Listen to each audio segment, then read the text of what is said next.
What's going on, Vintrix family? Charlie G, Vintrix West Live, and well on Wednesday here, bringing you some nice little bonuses and bounties for the day. Hope everybody's doing good. Give everybody a little bit to get signed on in.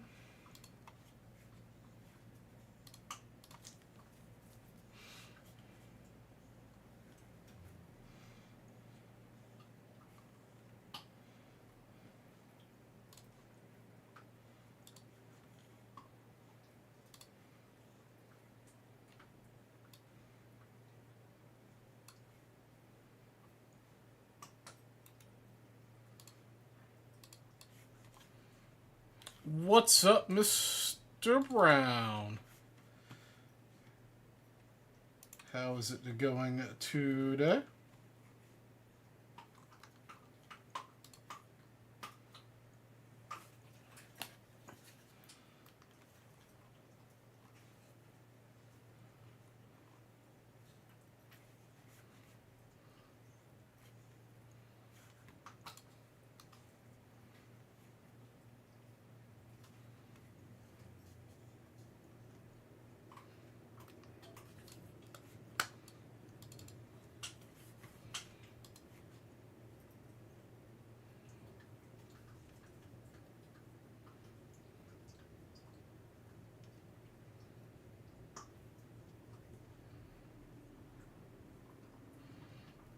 Nice, nice. Yeah, last week sometime, so last week sometime or this week, I don't remember.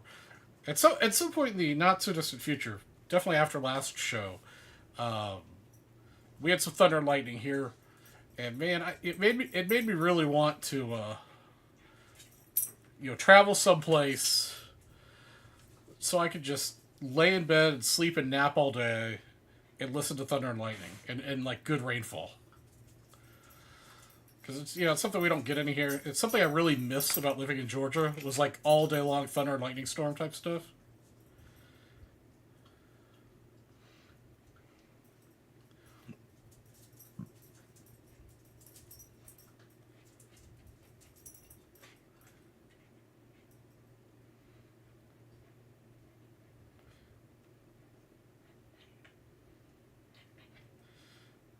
Yeah, definitely something I miss.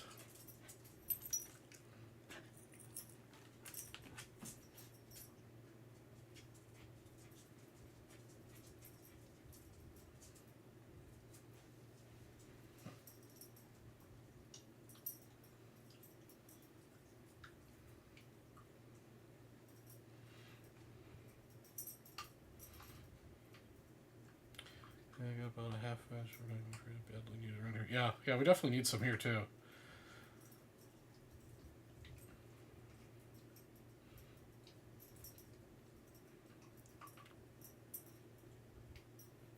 How did your show go this weekend?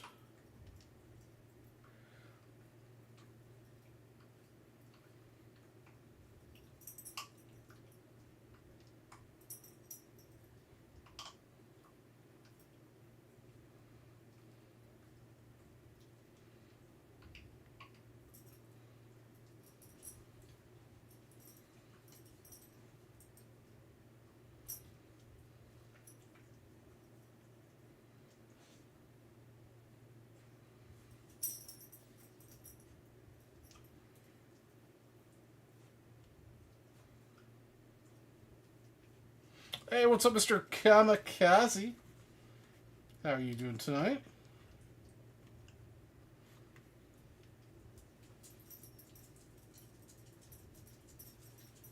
Excellent. Let's see here. I need to. We've got a 10 at 100 here that Sam sent me that I forgot to put in my OBS. So give me a minute here to.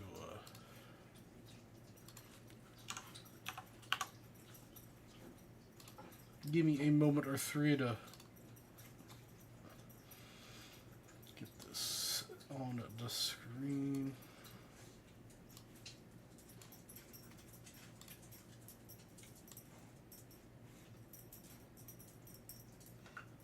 close enough.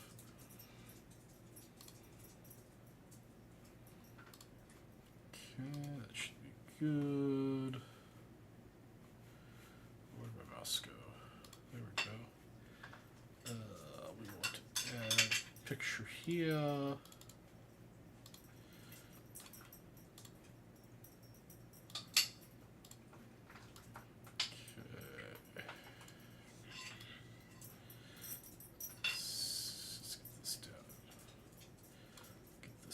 Here, I need to find this text box.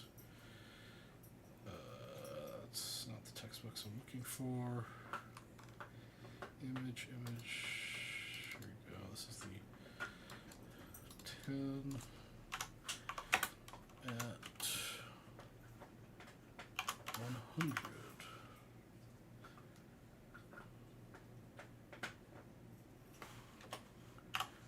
Top 3 win.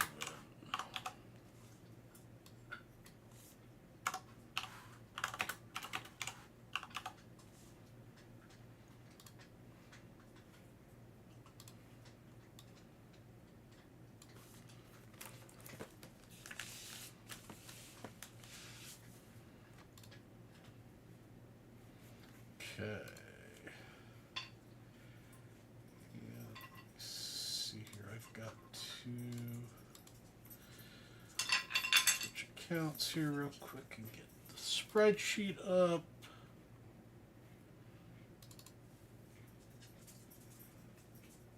Okay. Bounties. Oreo, just not for you. So we've got a 10 at 100, 10. Okay, all caught up. Let's see here. Hey, what's up, Mr. Russ D? It's been a hot minute since I've seen you around. Hope you're doing well. The relative Black Ox collection stuff. Spoke to Roger as well. Told me. Should I kill your test? His country for good play ball cards at the show. Okay, great. Yeah, it'd be good to hear from Roger and see what he's got left over. Excellent. What's up, Mr. Perry? Yes, sir. I got a few things here. Bob M., what's going on, brother? Hope you're doing well as well. Let's check and see here what we got going on. All right. So, yeah, so we got the 10 and 100 top 3 win.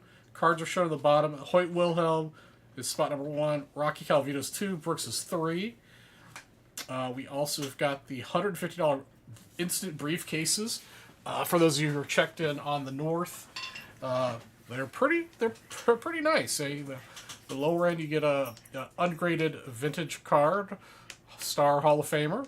The upper end, you've got some really nice set break spots, up to I think $200 set break spot. And you've got some graded cards in between, and some other cool stuff. So definitely those instant briefcases are cool.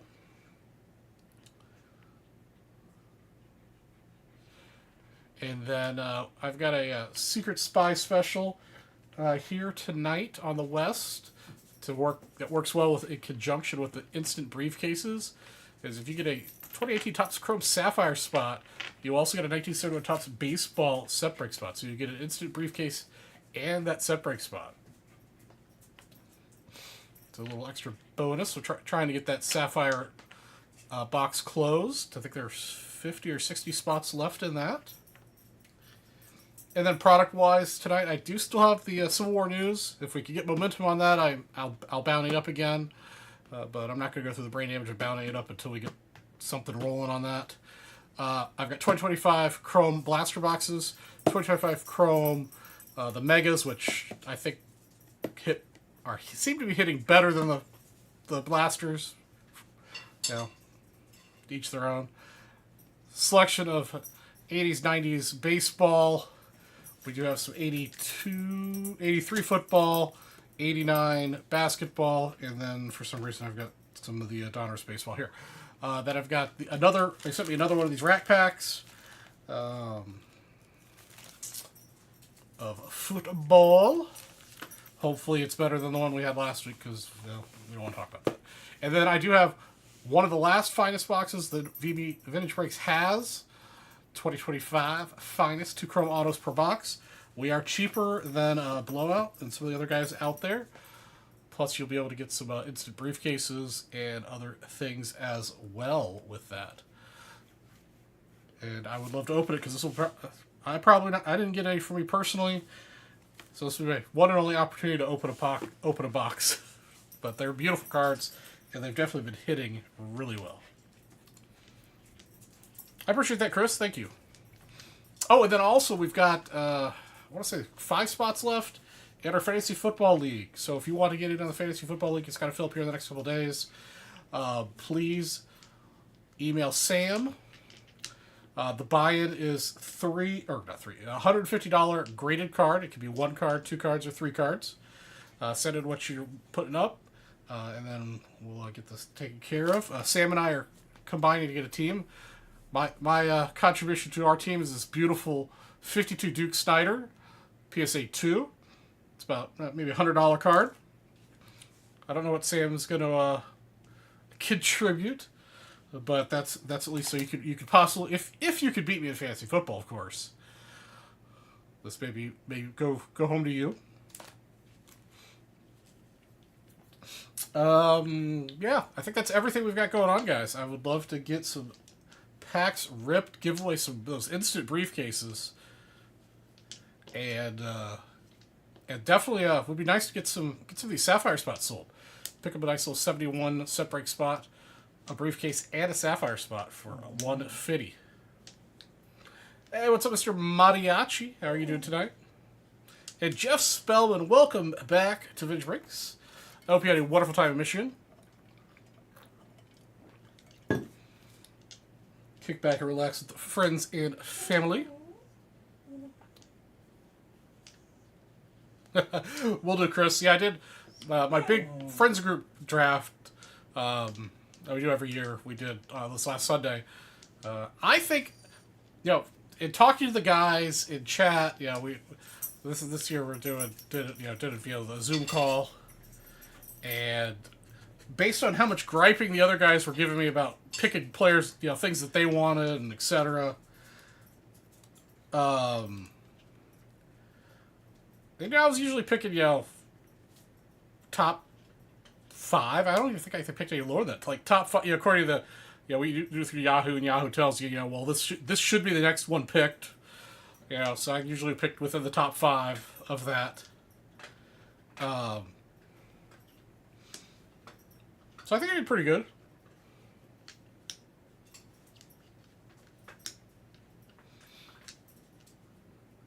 Chris Wright, you should just get a team, brother. You should just put up $150 worth of cards and grab a team.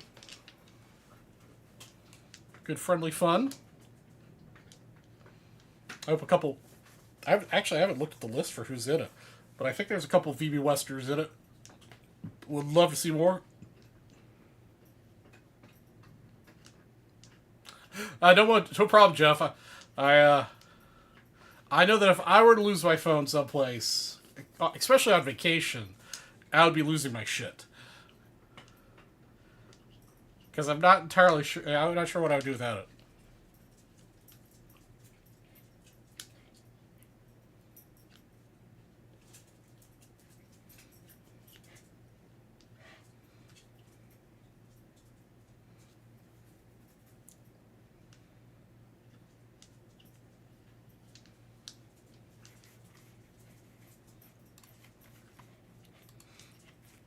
Let's see here. Also, I was going to look at something.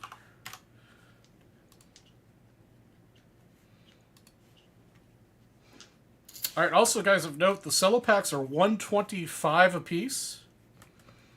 So grab one of these cello packs, the 1980 Wood football cello packs, and maybe one of these oddball 80s wax, and it'll get you one of those mini briefcases.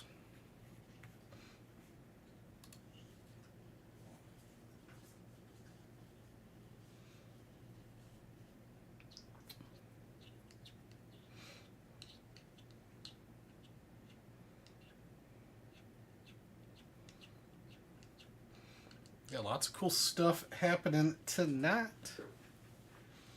Let's get some break-in happening as well.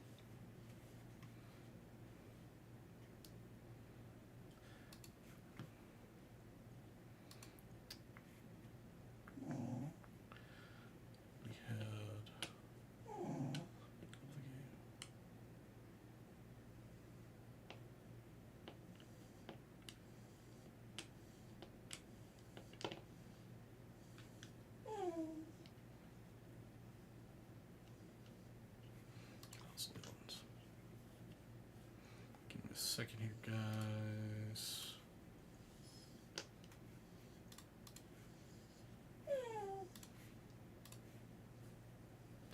So what's going on with you guys? What is new and exciting?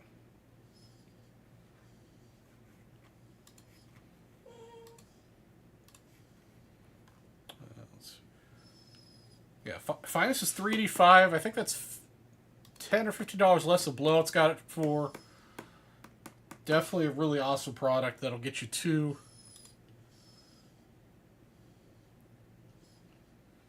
Actually, you know what? For Finest, because I want to open it really bad, I'll round you up and you'll get, if you buy the Finest box, you'll get 3 of the instant briefcases. So for $385, you get 3 instant briefcases.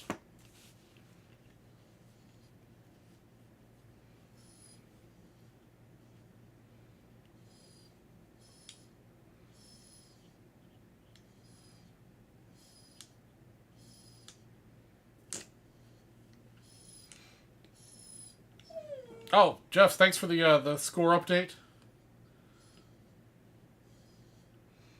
Cubs have got some work to do to get back in first place. Didn't help that the Brewers were on like a 800 win streak or whatever in the last 40-some odd games. I still hold out hope we can get back into first. You sent me something. Is it cash money? I like cash money.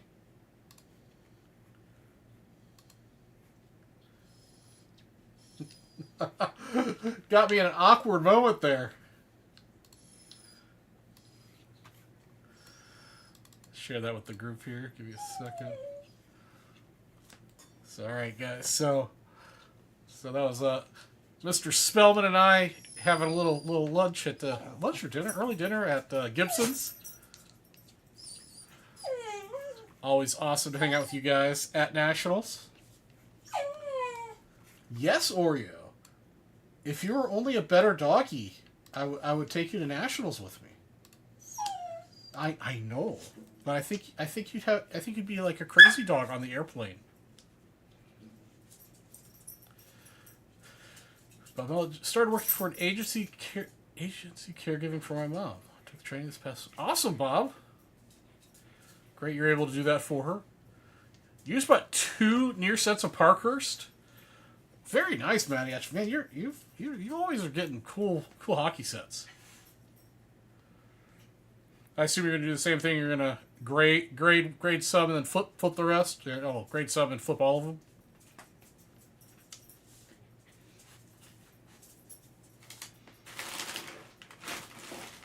For you.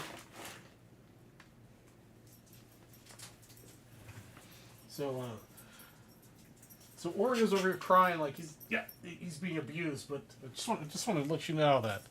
So today the mail showed up a new antler bone for him. Okay, that's for you. A new chew toy. And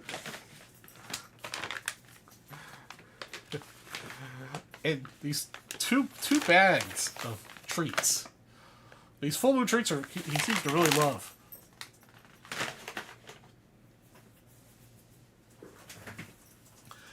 So he is a spoiled little baby. Yes, you're a spoiled little baby.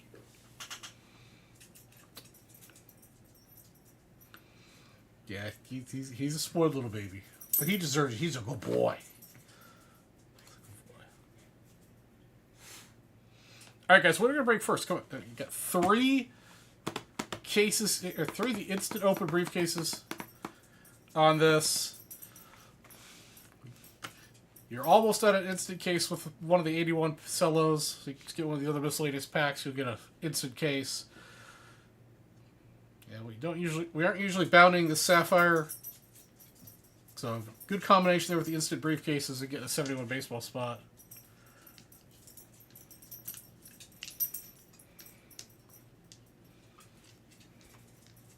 Oh yeah, tariffs are definitely affecting a lot of stuff. I know, like for my construction, we've been reviewing a bunch of change orders for projects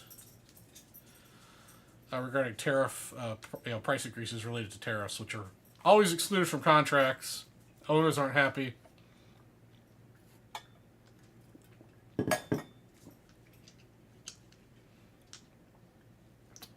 Oh man, no. The sock situation is mostly my fault. It's usually when I'm doing laundry, or if I haven't done laundry and things are kind of overflowing a little bit, or getting to the top of the bin where you can pull them out.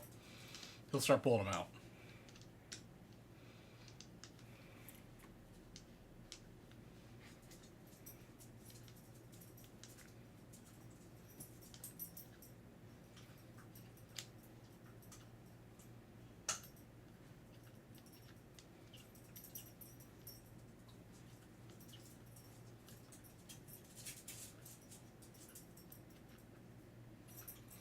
Oh yeah, it's not the clean ones he's interested in. It's always the sweaty ones.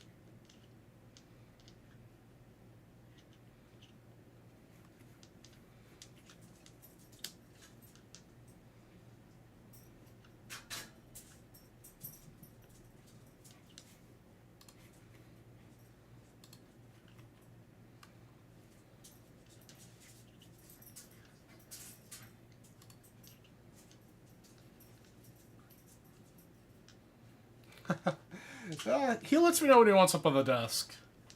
Right now he's busy playing with his two toys.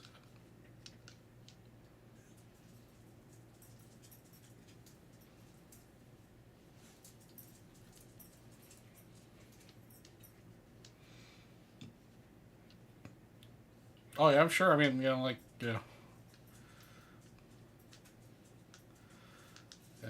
think I reviewed a couple change orders that were on a project that were like close to $300,000 worth of changes for a door hardware and light fixtures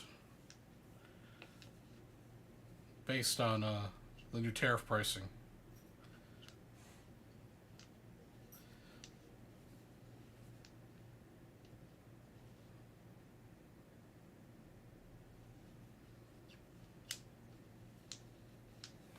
All right, what are we going to break here, guys?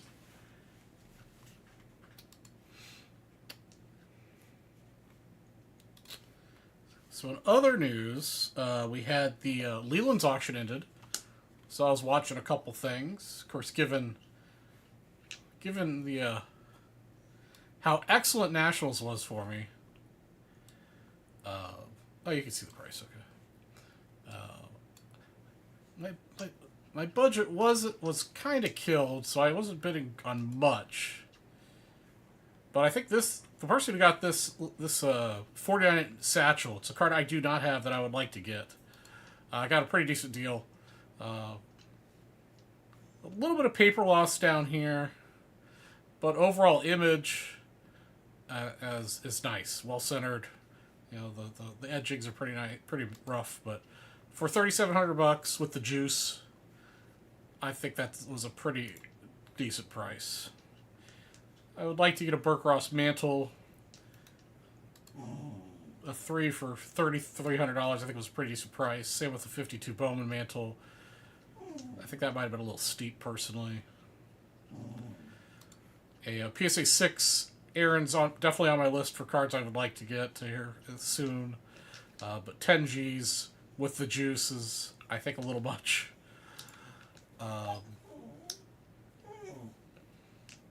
Another one I like to get is the 56 Clemente 4/6, super well centered.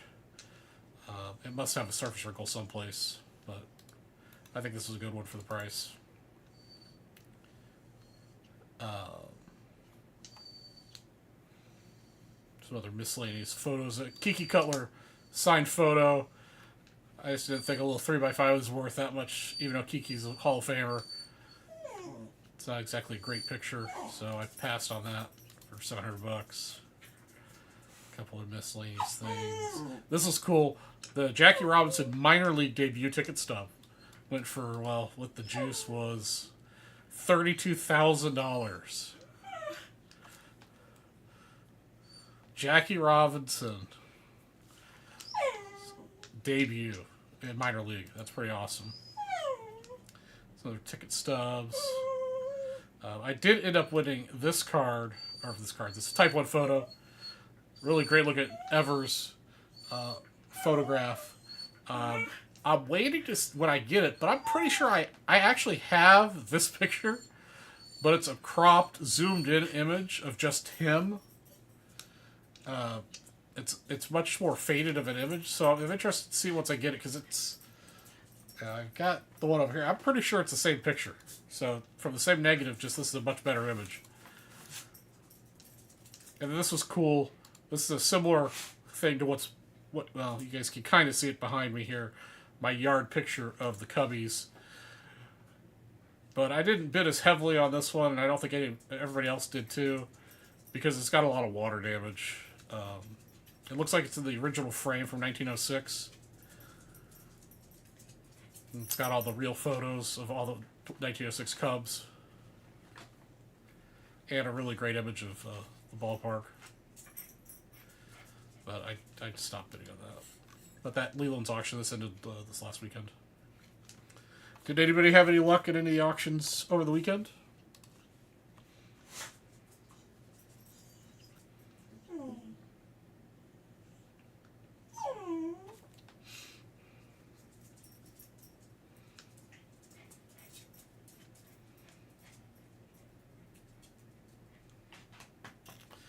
Actually, there was a 59 Ernie Banks PSA 9 that was in the REA auction that ended this weekend. But I'm actually not looking for 9s in that class, Chris. I'm looking for 8s. Specifically, I'm looking for a... Well, actually, I'm not looking for anything 57, 59. Actually, I'm looking for a 1955 Bowman Banks at a 7. I'm looking for a 1955 Topps Banks at an 8. And I'm looking for 56 Topps Banks Whiteback at an 8.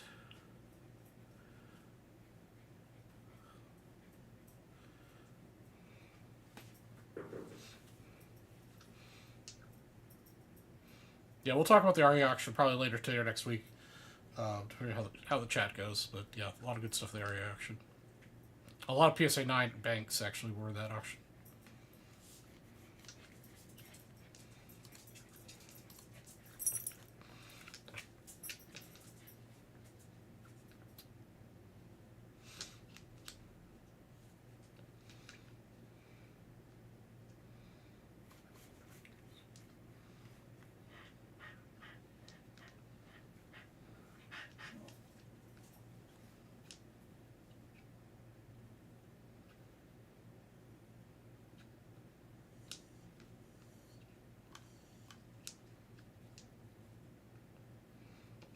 All right, so who wants to get this finest box? You'll get 3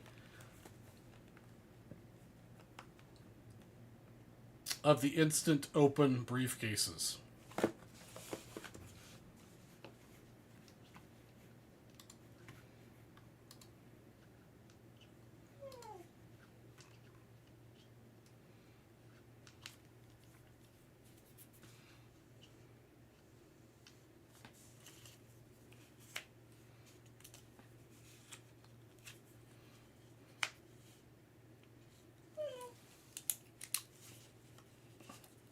I will also give you a 1959 Topps Baseball set break.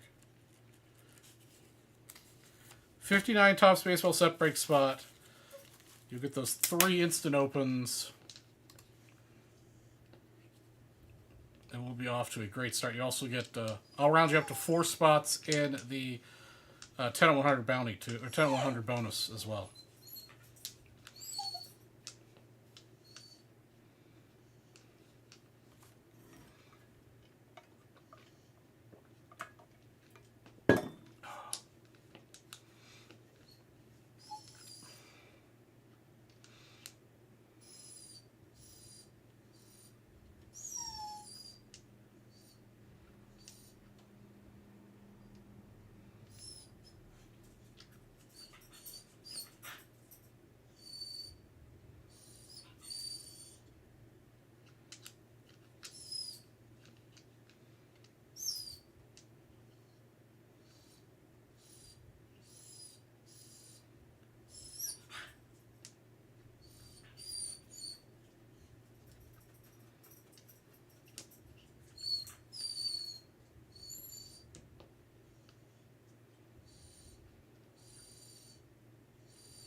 All right, what is going on, guys? We got 7 people, looks like, watching. Who is going to get the show started here?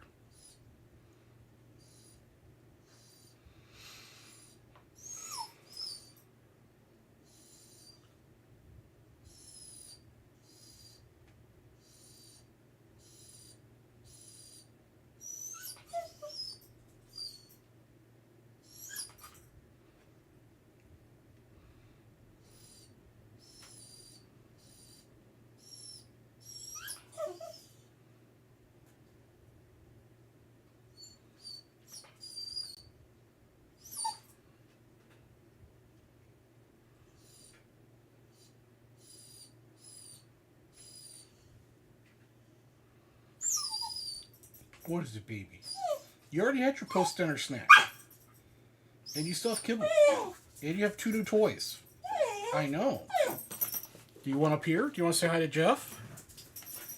Is that what you want? Okay. Oh, here we go. Time to say hi to Jeff.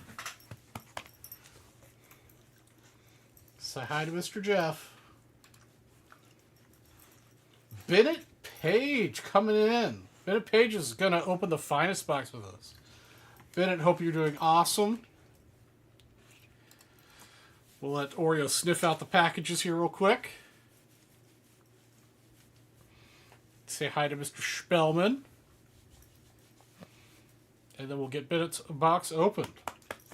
Bennett, if you want to in the chat, tell me which 3 instant briefcases you would like to open. Let me put what's available up on the screen as soon as I could find the tab that's got them. Okay, there's the tab. There's the right button. So here are the ones that are available. 1, 2, 3, 6, 7, 14, 15, 16, 17, 18, 19, 20, 24, 25, 29, 30, 39, 40, 41, 42, 43, 45, 46, 47, 49, and 50.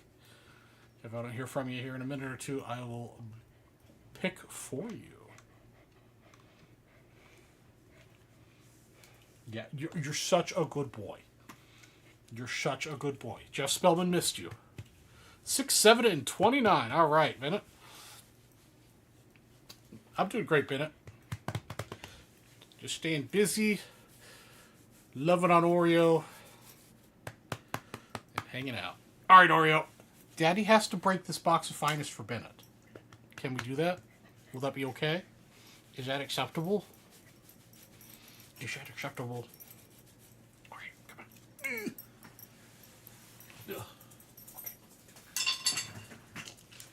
All right. Down. All right, with these I've got to put them in the system to break. So give me a moment to put them in the system. And oops.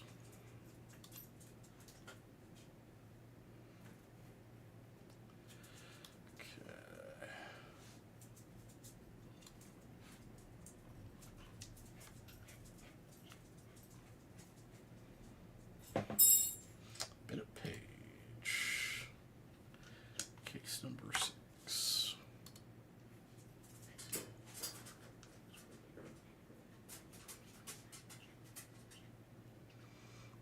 Okay.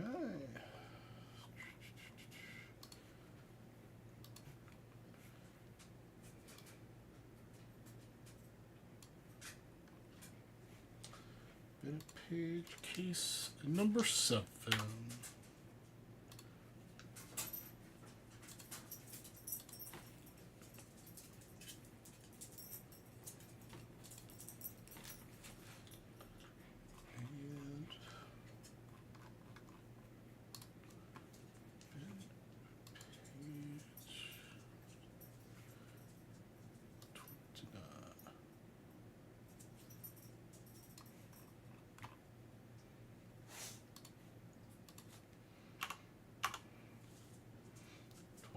All right. That should do the trick.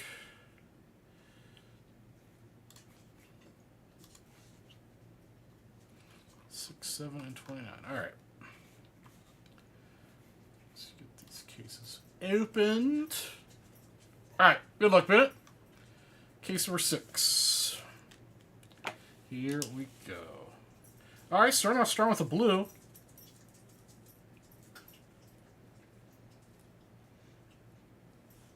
Uh, 57 Topps Baseball set spot. All right.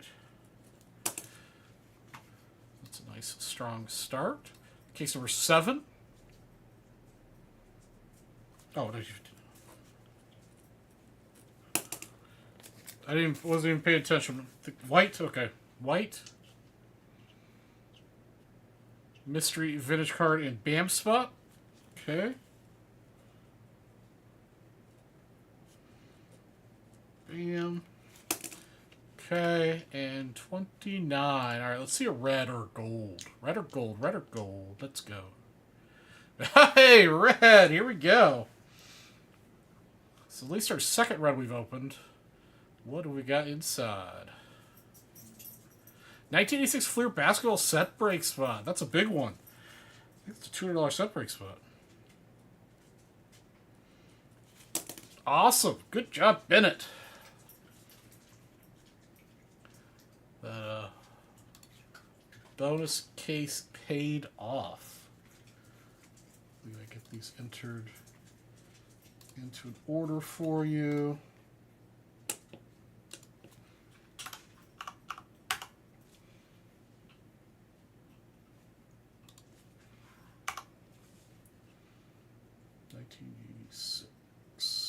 Yep.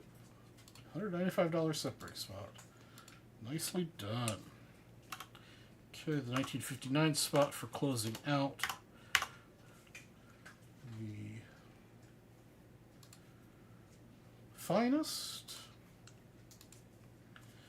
And the 1957 spot.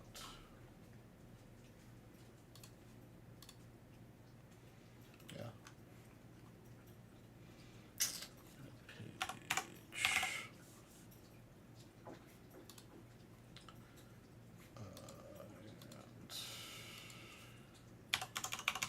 Cases. Okay.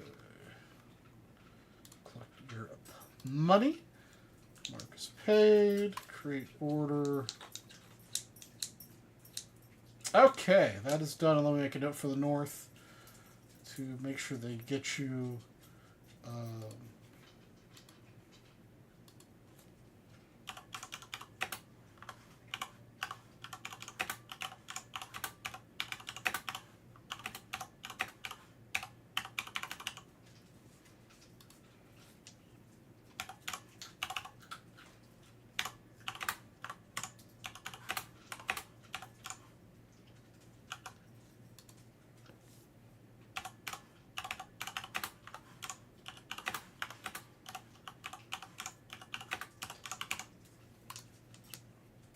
Okay. We got all the boring paperwork stuff taken care of now. Let's get to the business. Business of ripping. Stuff ready here. You know we're going to have some cards we need a card saver. We're going to pay sleeve all of them because they're beautiful. Deserve to be pay sleeved.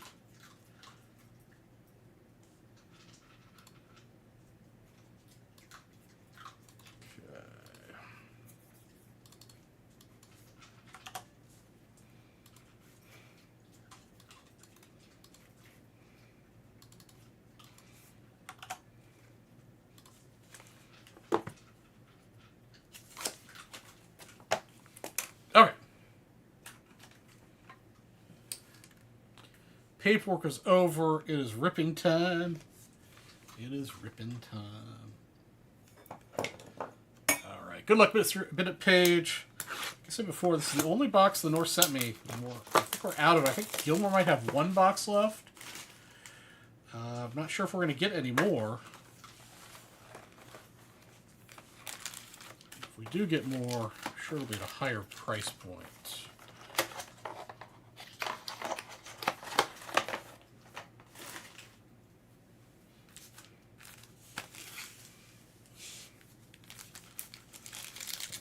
First pack.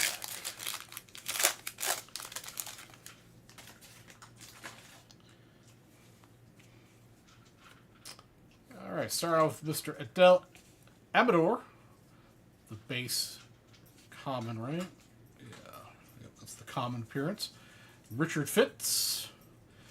Jackson Holiday. Junior Caminero. Trouty. Young Ho Lee. That's going to be a rare. Okay, so that's what the rare back is. X Factor of Juan Soto. We have Jackson Jobe and Finest Arrivals. The Creators, Gunnar Henderson, and Chandler Simpson. And that's going to be the uncommon. Okay. Nerdos. Looks like we got some color on this one. Brent Rooker. Jace Jung rookie. J-Ram. Altuve. Mason Wynn.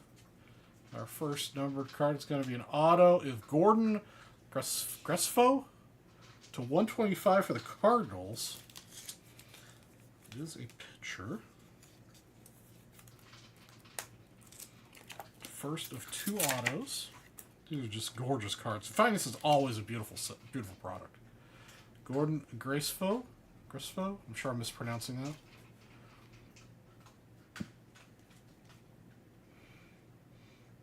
Number 55 of 125. Up next, we have a Mookie Betts to 300. It's a good-looking card as well. Not a bad numbered vet to get.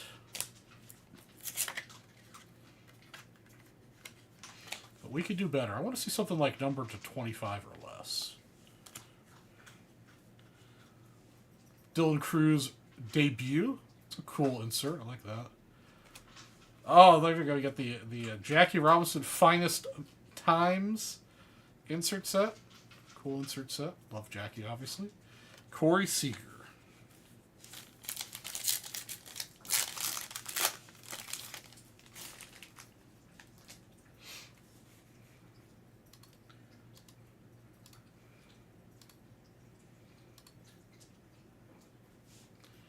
Austin Riley. Ryan McMahon. Looks like it might have a gold up here, maybe. Peralta. Brian Reynolds. Will Smith X Factor. And a Lubob to 50. Man, I really wish Lubob was the superstar he was supposed to be.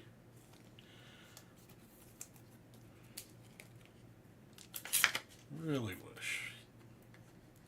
I think we were all the Lubob train back in the day. 5 of 50, Lubob. Bobby Witt in the X Factor.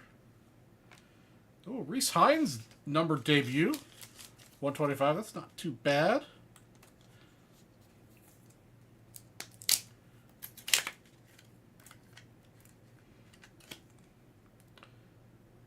Reese Hines, 74, 125, almost his jersey number.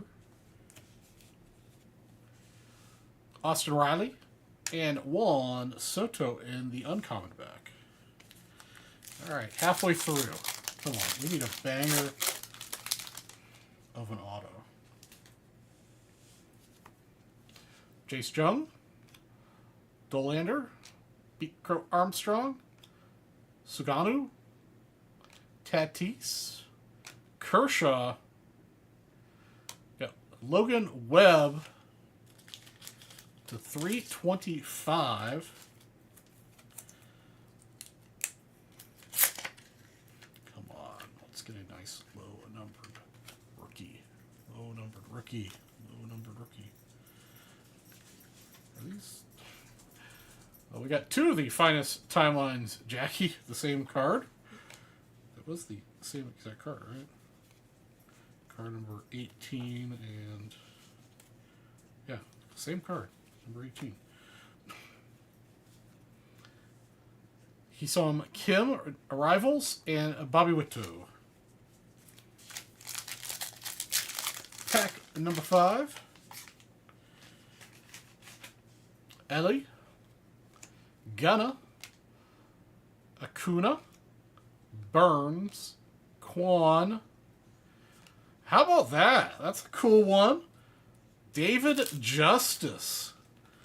That's a cool vet auto to have. Definitely big playing when I was a kid growing up watching the Braves.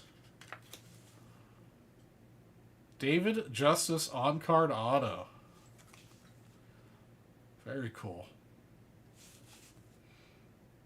That's a cool auto. I wish it was numbered. Kyle Tucker.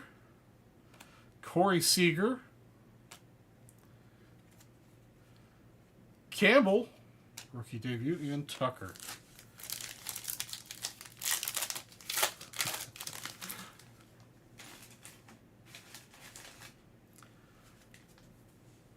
All right.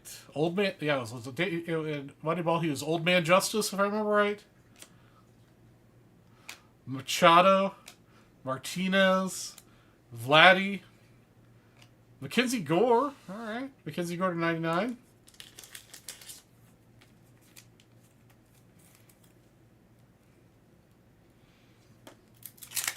Hey, what's up, Smitty? Mackenzie Gore to 99. There we go. That's nice. That's okay. That's a nice hit. Dylan Cruz to 350. Wish it was lower numbered, but not too bad. Dylan Cruz to 350. Our last couple cards here: Kevin Alcantara, Ryan McMahon, and Jacob Wilson. That was your finest box, Mr. Bennett. Yeah, finest. Still 1, 2, 3, 4, 5, 6, 7, 8. So two autos and 6 numbered cards out of a box. That's pretty good. I mean, we got the Cruz, the Justice auto. I'm pretty partial to the Reese Hines numbered card. Mookie Betts numbered. That's pretty decent. So yeah, definitely some big hit potential out of finest with the the number of autos and numbered cards you get. I wish we hit a big card for you, but maybe next time. Okay, I'm gonna get this written up and then we'll pay sleeve all these up. Yeah, definitely solid box.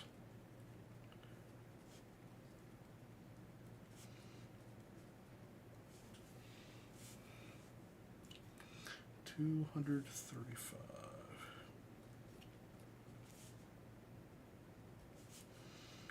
25.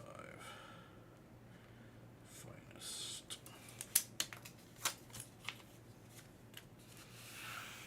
All right, guys. We do have the 81 cellos available.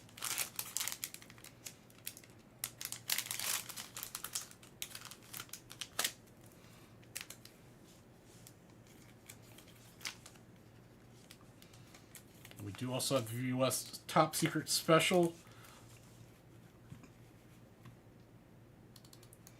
for the 2018 Topps Chrome Sapphire. You'll get a instant briefcase and a 71 baseball set break spot. There are 6 spots left to go in the 10-100 top 3 win prizes. Hoyt Wilhelm, Calvito, and Brooks Robinson. The Reds have been making a pretty decent run. I think they're in the running. I'm pretty sure they're in the running for the wild card spot for sure.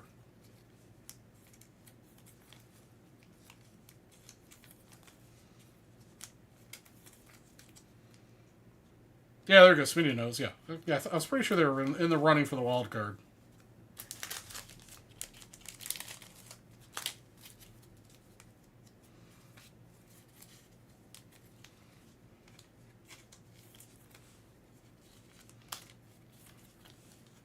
What do you see the Cubbies to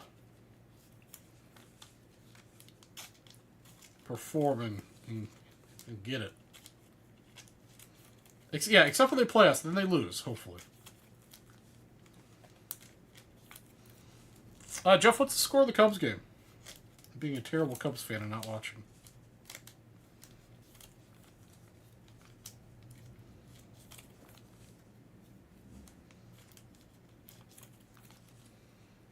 Three to our lead, or Shit, I don't even know. I don't know who we're playing today. Terrible Cubs fan.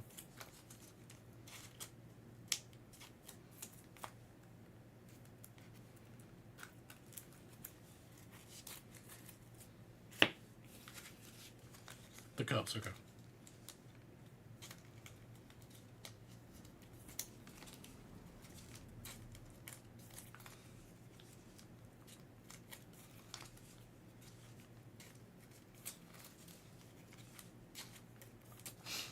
Alright guys, let's rip some Topps Chrome or some of these 81 football cellos.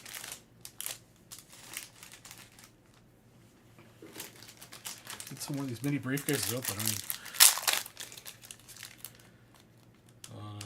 Mr. Bennett's purchase of $385, he got $236 of stuff back from the cases. So the cases are pretty good.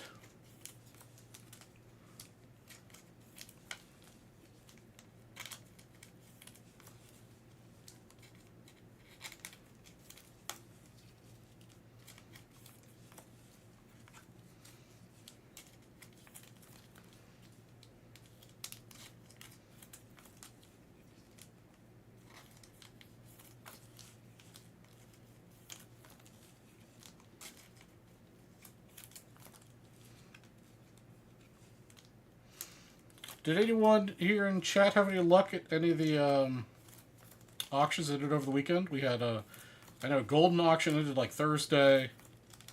Leland's ended on Saturday and RA ended on Sunday. Did anyone have any luck?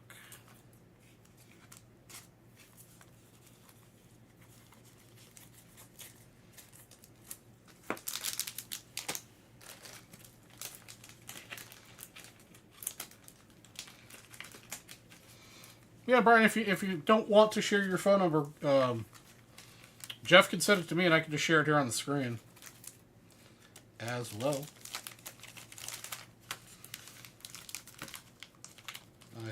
I've shared my number with Jeff. We've eaten meals together. We've hung out. He's not tried to murder me yet.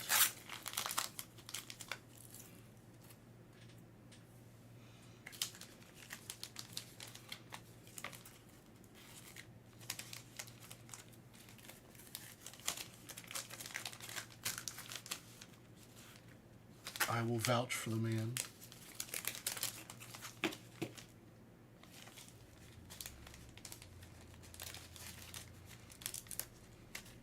Oops. As usual, I'm being outsmarted by a plastic bag.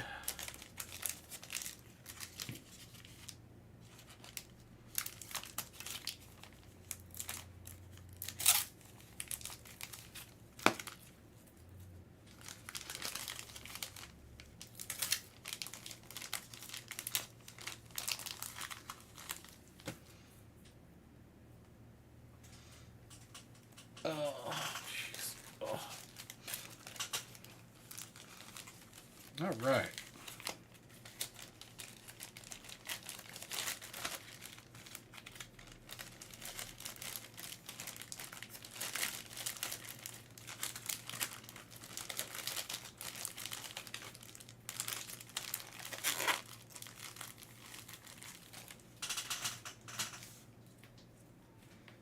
All right, there we go. All right, we are all done with that, so let's get to the next break here.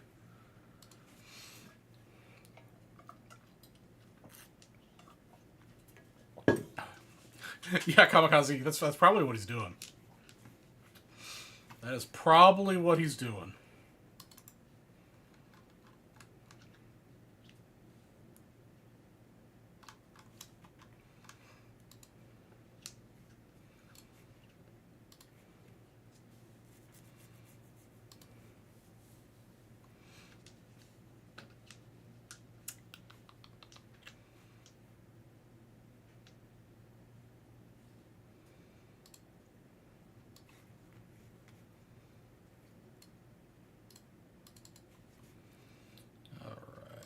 Since things are still slow, let me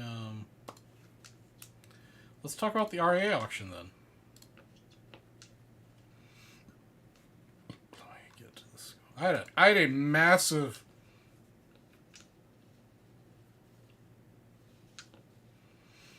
massive watch list for REA.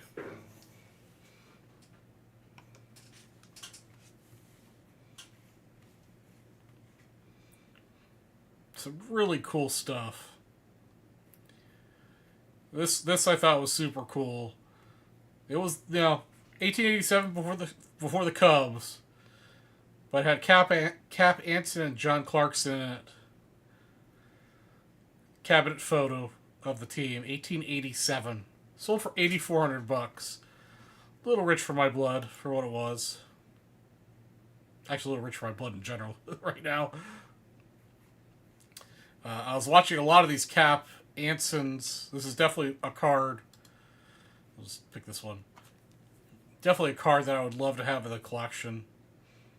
Any one of the Cap Ansons from the Allen and Ginter days. Again, this is only a 3, but gorgeous. But $6,600 with the juice, so not in my budget right now, but just like to watch. Even this is a 1. It's got some surface issues happening along the right side and something on the left. But $3,100 is still a beautiful example. The back was reasonably clean. Yeah, I think somebody tried to eraser it, try to clean it up with an eraser. I don't know. But beautiful cards. This is the other Cap Anson you see a lot. That's just a gorgeous card. Obviously, way out of my price range and a high grade one for $29,000. But gorgeous. This is the Goodwin Champions version, 1888. But oh no, I'm not doing a Cap Anson run now. It's just something I'm just keeping an eye out for it. These are these are cards that I dream about. And I guess it's the plug cap, the Mayo's N300 1895. Beautiful photo card. Of course, $19,000 again. Way out of my price range. I'm never going to be able to grow a mustache like his. I've got this spot just directly on my nose. It just won't grow.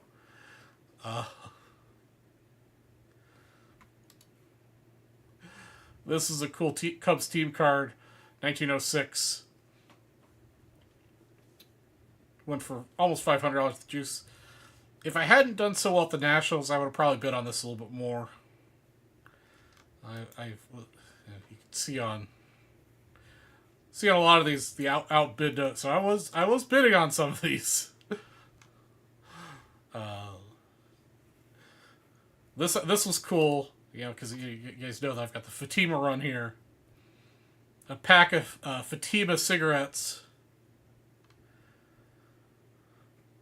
but as a novelty to sit on the shelf next to my Fatima cards for $1,600. Not so much. Maybe one day. Maybe I'll find an empty one or something, or one that's got some damage that's a lot cheaper. Yeah, I didn't even get a chance. So if it doesn't say outbid, that means I didn't bid on it. So I didn't even get a chance to bid on it before it got expensive. Couple turkey reds. Those are nothing crazy.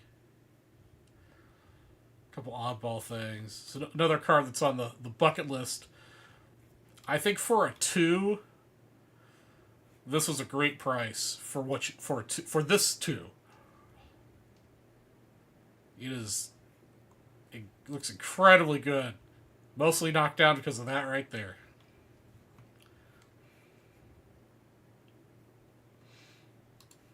It's got a little bit of whatever this is, here. And I think you guys can see my mouse, right? Yeah, here and here.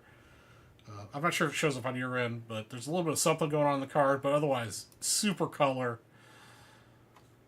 Definitely a good price for 2. So that's $15,000 for that 2. This is a little bit more for this 1.5. I think the other one's better. It's better centered. The color's a little better. Yeah, it doesn't have an X on the back, but this one's got some paper loss or something happened on the back. So if I had $15,000 to spend, I would definitely be getting the SGC version.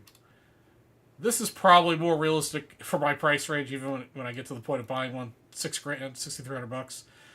But this one was a little rough. I still think it's a good price. It's just not one I personally would have bought for that. Then you get some red ones. This one sold for 17. Again, I personally think this is a good price for this particular example.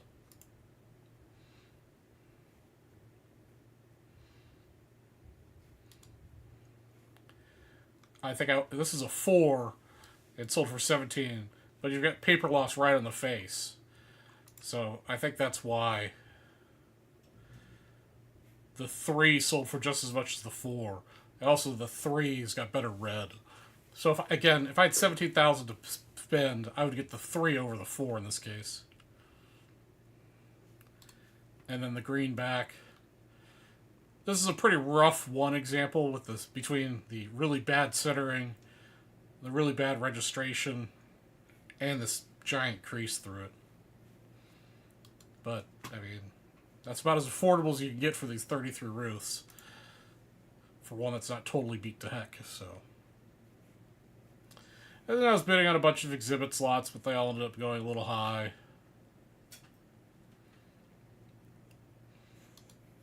A Jackie that I would like to add to my collection. This is a really, really good. I think this is a pretty decent price for the centering and color. The vintage market is definitely alive and very well. Again, another great Satch. Something I would have probably considered bidding on more heavily if the Nationals wasn't so good to me.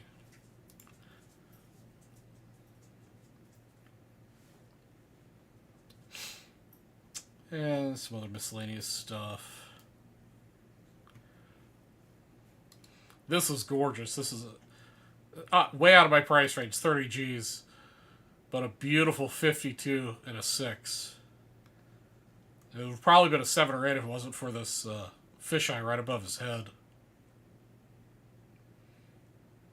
But the 50 Jackie is so hard to get centered, and this is really well centered. But definitely out of my price range.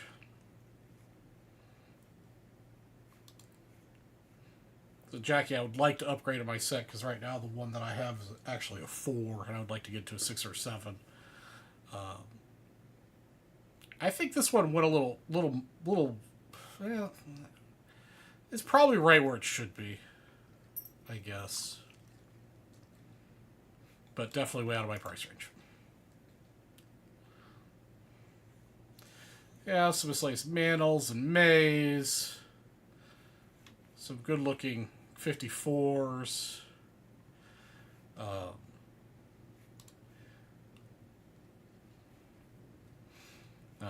Just keeping track of, because I have a 7. I am so glad I got my 7 last year. I just got lucky and picked, the one I got last year was $5,300. So, it might looks just as good as this one, if not better. So I'll always keep an eye out on those to see how the prices are going. Some errands, lots of 54 stuff I was looking at. Oddball. You guys know I love oddball things. 54 spick and span, but this is 8.5. I think it was a great price. I think that was a bargain for somebody. Super rare set. Yeah, again, you can see all the things I was bidding on at one point. 55s. Yeah, just some miscellaneous good, well-centered stuff I was looking at. Another good one. I think whoever got this got a great deal. Another one, the spick and spans PSA 7 for $2,200 and some change. Beautiful Hank Aaron image. Very, very hard card to come across. Some Hanks. So yeah, so there were several of these. So there's several. This is a 58 PSA 9 Banks, sold for 9 G's.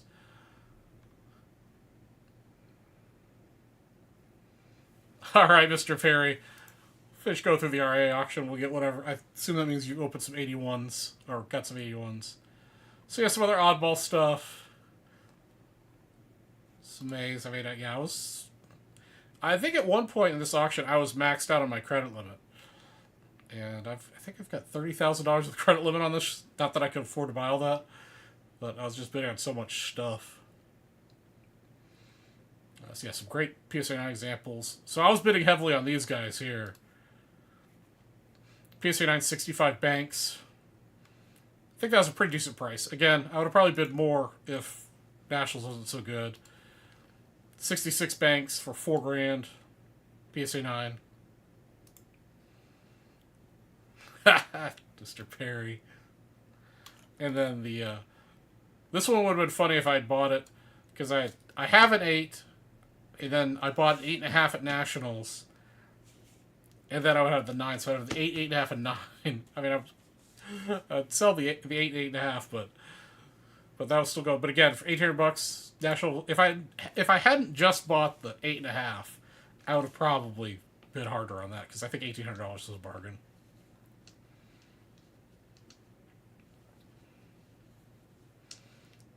So yeah, anything else on here worth talking about? Lots of other good stuff, but yeah, nothing else crazy here. Jackie Robinson autos. I've been trying to get one. Clemente. This was cool too. I would have been. So these are advertising posters for the Fatima set that's behind me. And it does have Frank Chance, but in the Fatima set in 1914, Frank Chance was playing for New York. So I didn't bid as hard because there's no Cubs in these advertisements. So it's really cool. Really, I mean, I think whoever bought this got a super bargain for the Super Fatima collector. But I just because there wasn't a Cubs in the advertisement, I didn't bid on it any further. I bid on some. And some miscellaneous stuff, boxing, $89. Yeah, the Satch auto went for a bargain, but it's just a weird, like, it's not his usual beautiful signature. So I just didn't bid on it. That's why, like, his other ones usually go for $2,000. No. Anyhow, all right. Enough with the chit chat. Let me see what Mr. Perry has done here. Did Mr. Perry buy the entire rack? He did. All right. I don't even have to ask him which one he wants. Okay. Let's see here. Mr. Perry. Okay. Which 2 cases do you want, Mr. Perry? 1, 2, 3, 14 through 20 are available. 24, 25, 30, 39 through 43, 45, 6, 7, 49, and 50 are available. Which 2 cases would you like?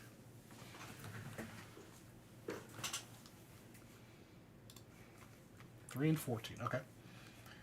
Give me a moment to get those entered. Man.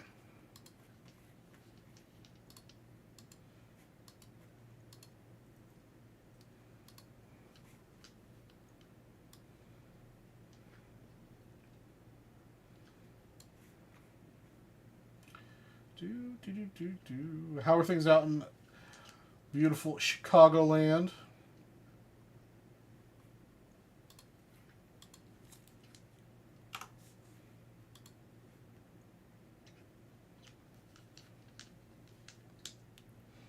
Beautiful night.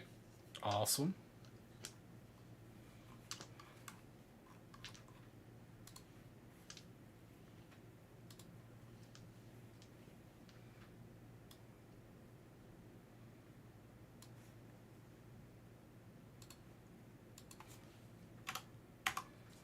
Okay, 3 and 14. Now, if I refresh this page over here, they should show up. Should be in the operative order. All right, there they are. Okay. All right, let's see another red for Mr. Charles.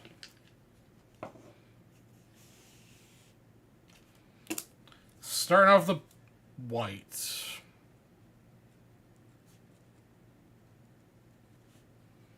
So that's going to be a vintage card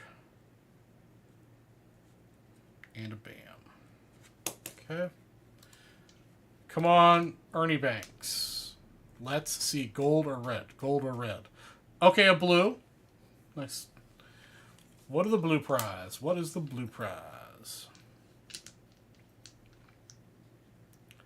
57 set break spot. All right. Not too bad. Not too bad. Okay, let me get those put in over here so I don't forget. 1957.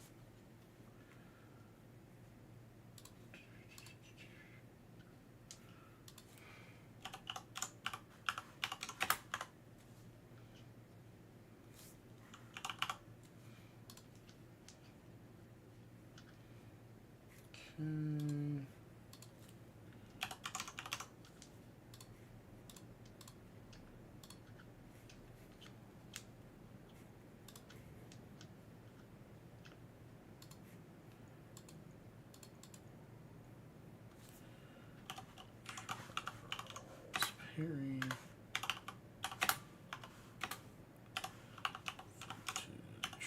Card.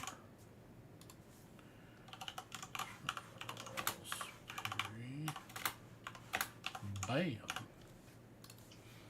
Okay.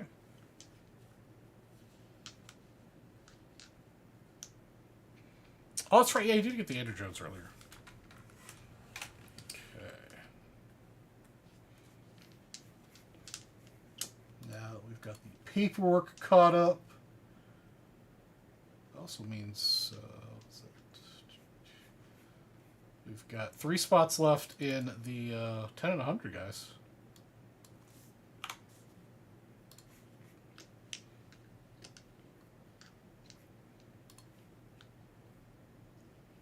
There's Mr. Perry's order.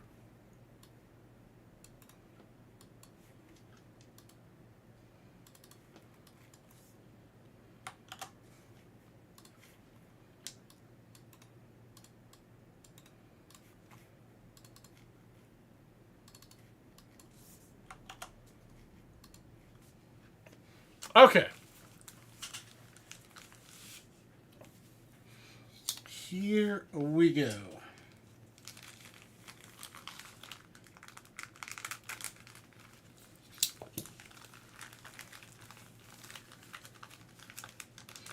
Just a Joe Montana coming up for Mr. Perry.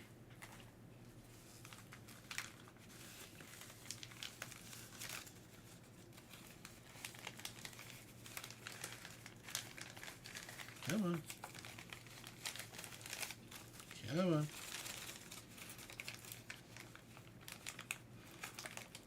There's a little rip in the bottom of this pack here. It's got it caught. Do some additional surgery.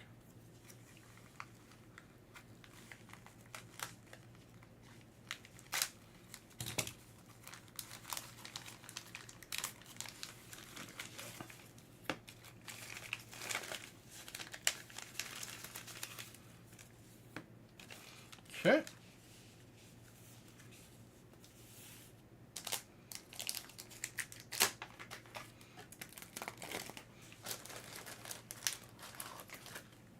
This should be enough card savers.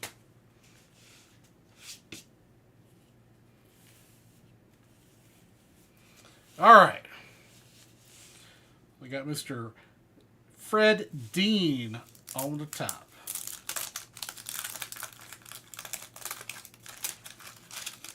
Go through them all, and then we'll card saver them after. All right, here we go. Joey Montana coming up. Fred Dean, Rich Millett, Alan Page, Nick Lowry. All right, something's getting better. Matt Blair, the football checklist. Unfortunately, it's the gum because that's really well centered. Although I don't look like the gum, maybe a little bit of gum residue. Back's not quite as well centered.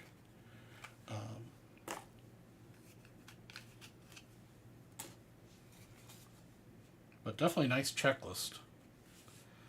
Freddie Solomon.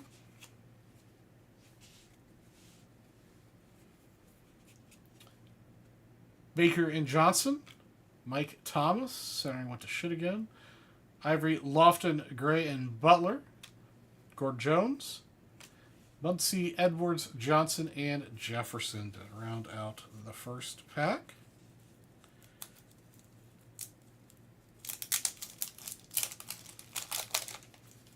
Great name for a used card. All right.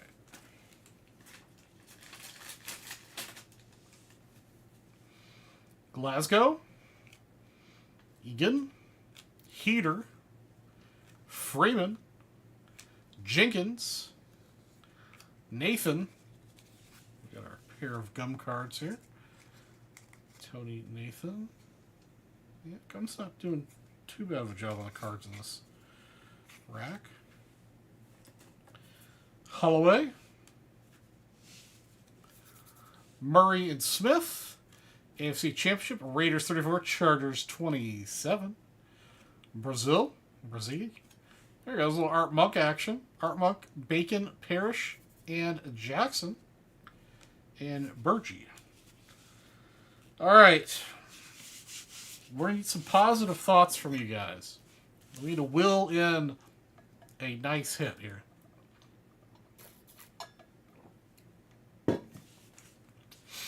Let us will in a good hit out of this last pack.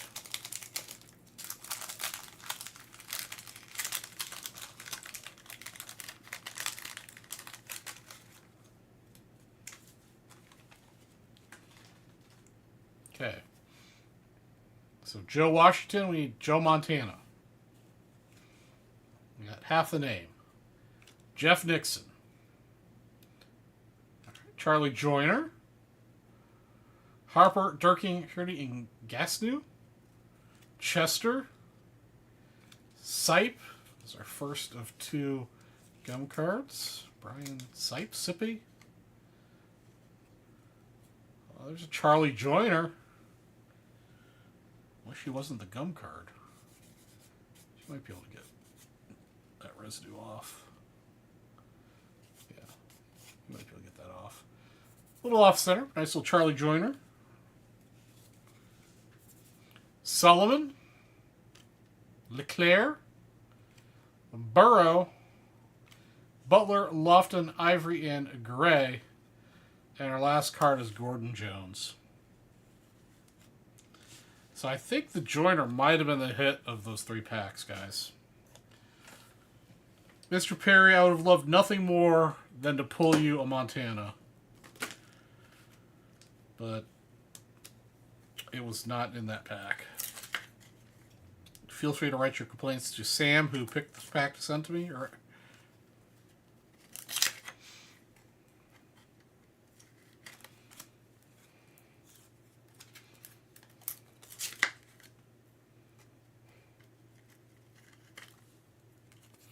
Page was a Hall of Famer.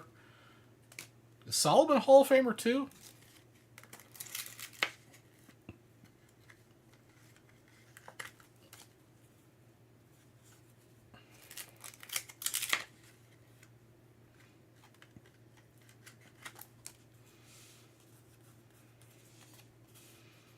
I mean, it's like his 12th year card, but you might be able to get most of that residue off. There's a little dent up here in the corner, though.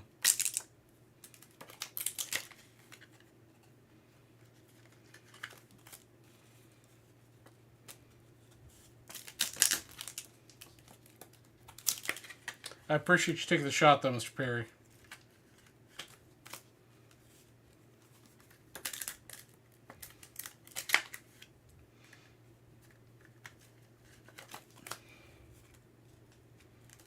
Yes, Matt Shaw just homered.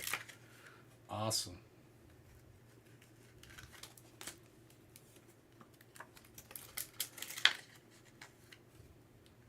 Yeah, actually, figured now was a good time. I sent in.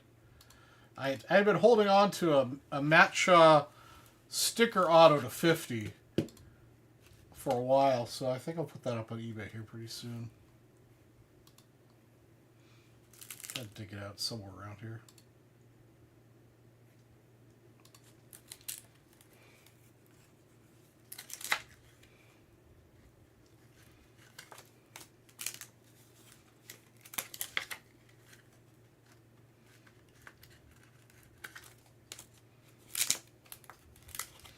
Nobody's got taken advantage of my super secret VB West special there for the Sapphire 2018 Sapphire box. I mean, that box has super high potential to have Sapphire autos of Acuna, Soto, Ohtani.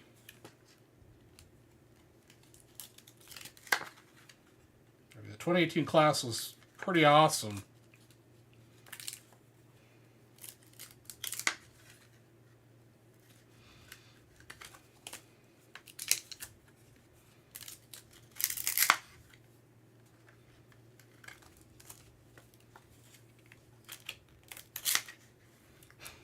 It does hurt, Craigo. As many of you vintage OG vintage breakers know, when I was a buyer of vintage breaks, one of the prizes I had won was a 2018 Sapphire sealed box that I chose to sell way early.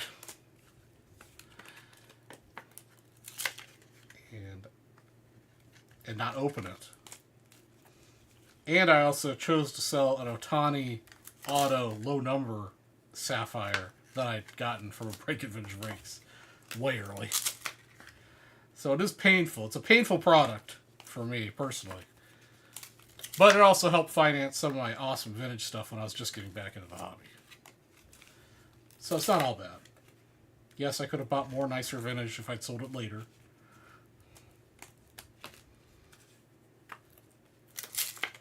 Yeah, I don't even want to know. That is one card I have not gone back to look like which one, because I honestly don't remember which on-card auto Ohtani had. I know it was a low-numbered one, and I know it was a PSA 10. That I haven't gone back to see what it's resold for, because I would cry. That's what I thought it was. But yeah. But again, if I could predict the future of the card market, I would probably be retired already.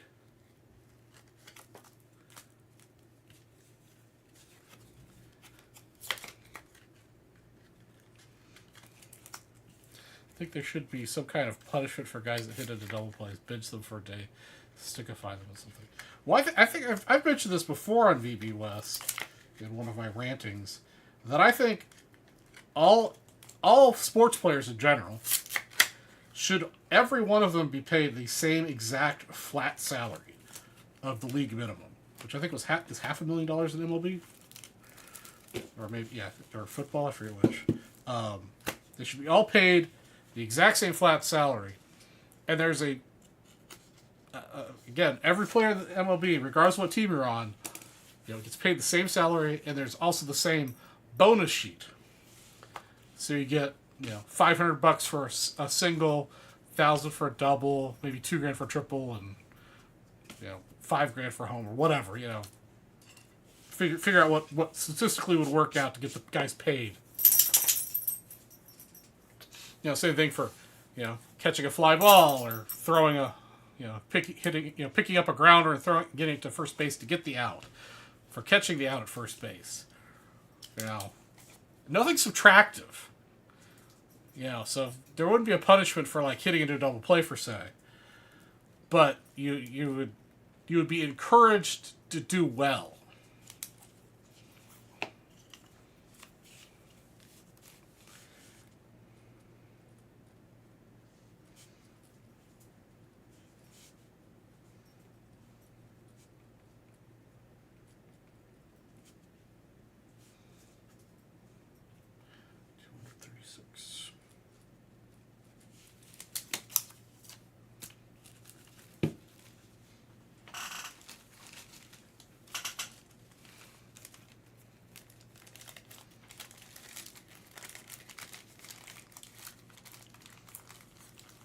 So I showed you guys what was happening in the auction world. Did anybody here have any luck in any of the auctions this last weekend? Or any pickups otherwise? Charles Perry, do you want this wrapper with the sticker on it? If so, I need to fold it to put it in here. Nope. Okay.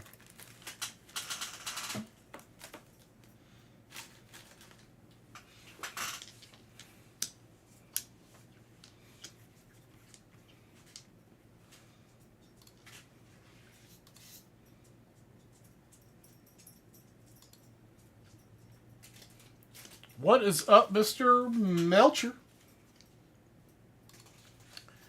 If one of the new briefcases can be so will be the red cases. So, just like the big briefcases, but when we do the $1,000 briefcases, any prizes, those prizes are set by the North. Since the North set the prizes, they will be issued. So if you land on a BAM spot in the mini briefcases, you will in fact get a BAM spot.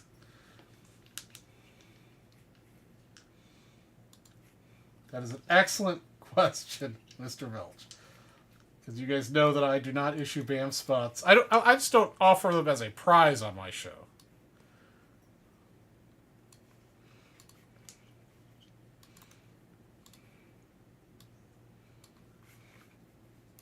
But if the North is seeing fit for me to run a promo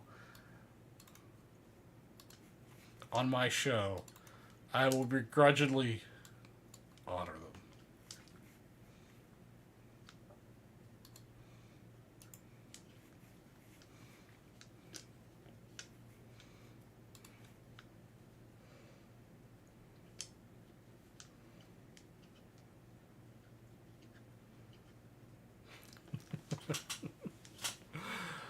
But Craig, if I gave it to you, what would you have to complain about?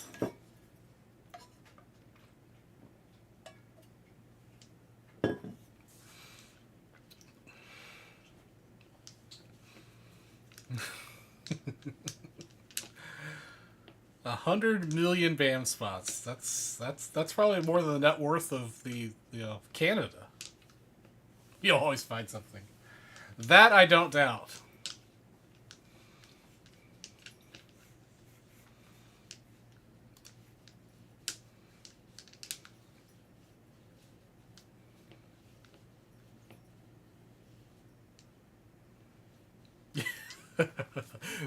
Melch, see, I'm trying to narrow the complaints down to where it's just the BAM spots, because I hate to see what he comes up with next.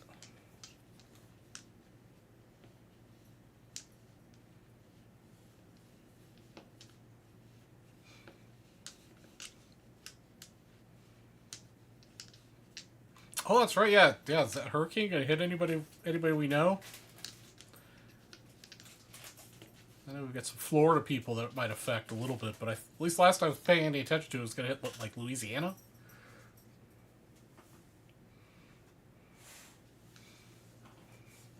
Or did it turn around and not going to make landfall?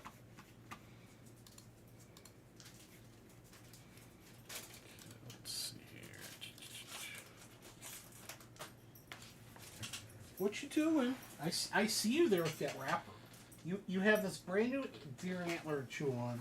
You have this brand new chewy toy to chew on, but yet you pick product wrappers to chew on. You are such a weird little dog.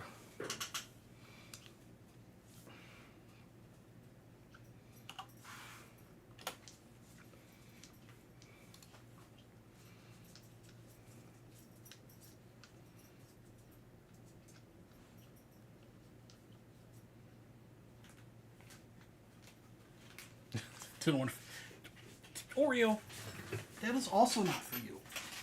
Also, where did you find a fork? Good boy.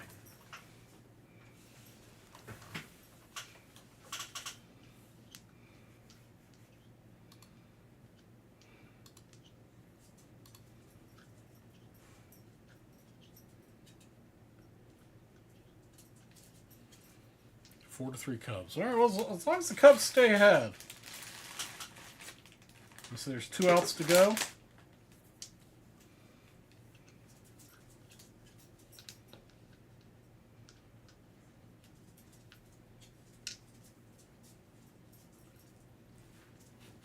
No, none of this is for you, baby.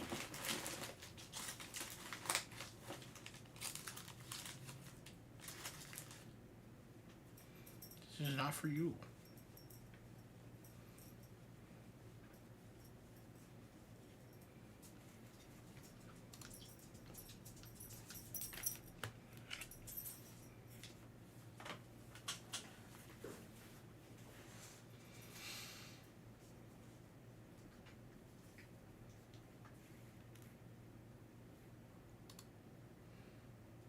Oh, was it a very low ball he went for?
$15 rows in the seats. Nice.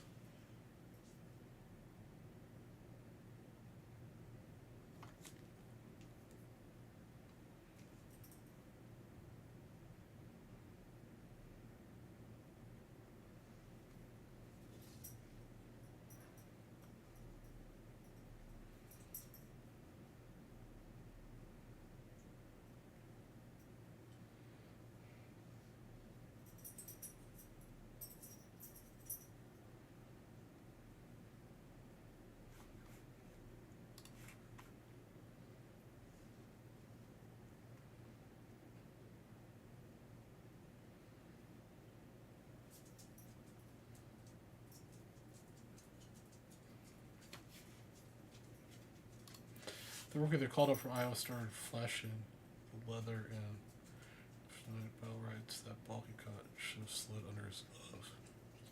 Nice.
Jeff, while scrolling through videos on here this afternoon, I came across one of those all-time top 10 baseball videos.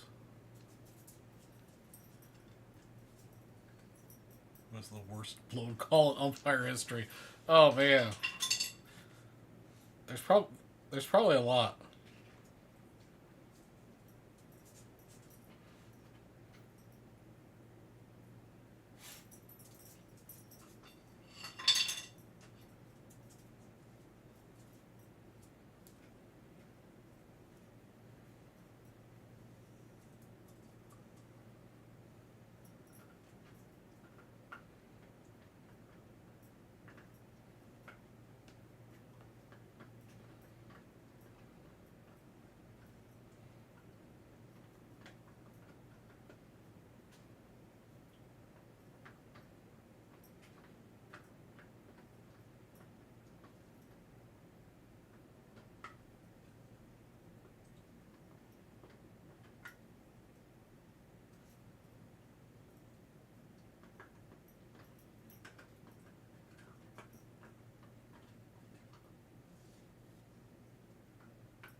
Yeah, that's the way the Cubs do it.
All right, Cubs win.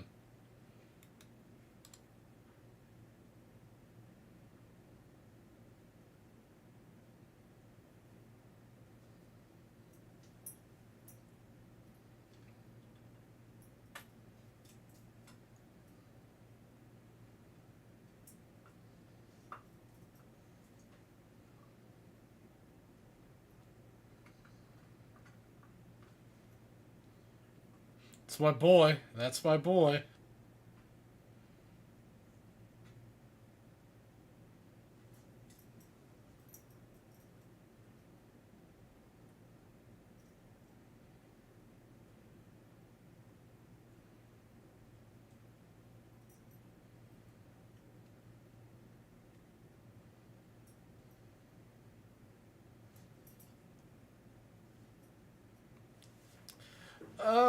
I'm pretty much down to just a handful of the 101s.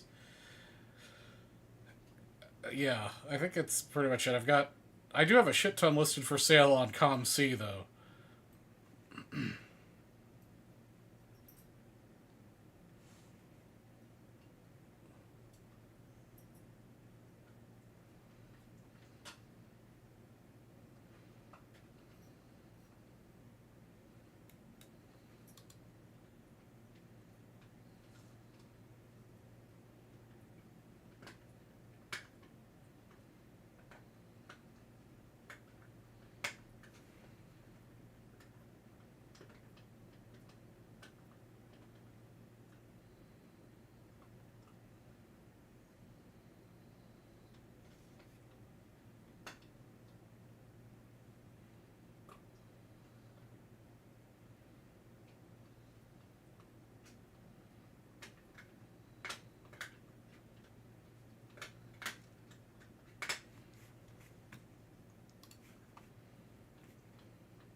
Let's see here. Cool card display.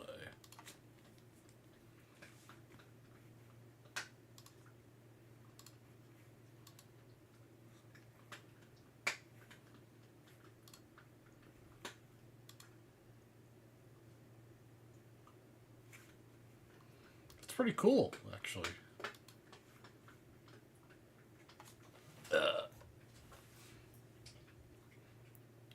Nice for somebody who has a very compact area to display their cards. You know,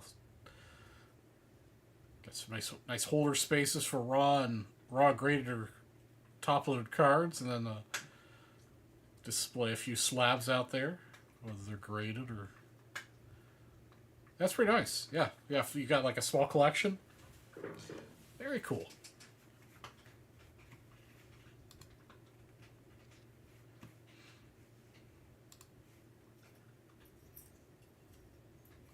What is my username on ComC? I don't know. Give me a second. I'll let you know.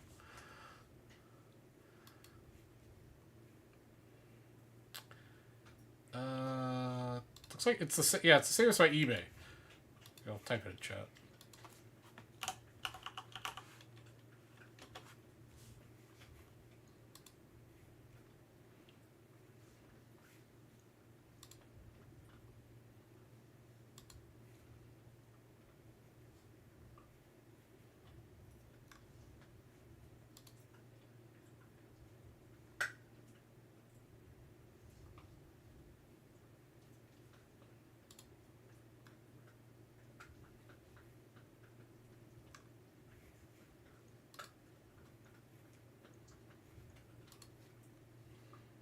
I currently have about 1,800 cards for sale out there.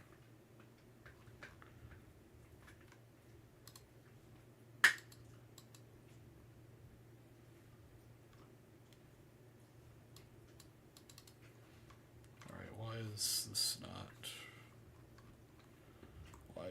doing what it's supposed to do?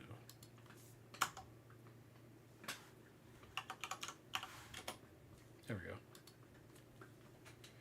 Ha! Craigo.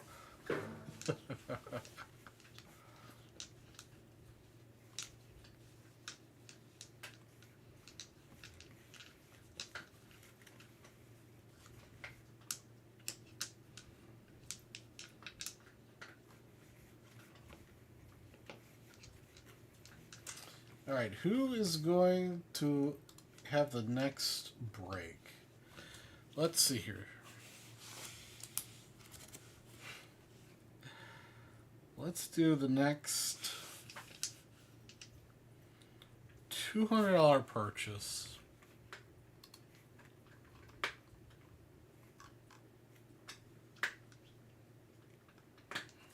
The next $200 purchase will get a 1969 Topps baseball set break spot.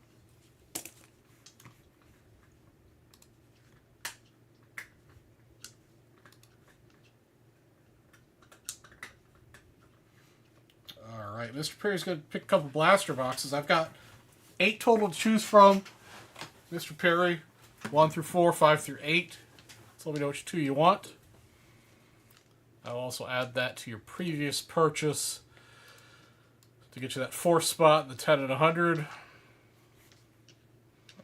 So that means we only have 2 spots left to go in the 10 and 100, guys. So somebody takes me up on this $200 offer. Spend $200, get the 69 baseball set break spot.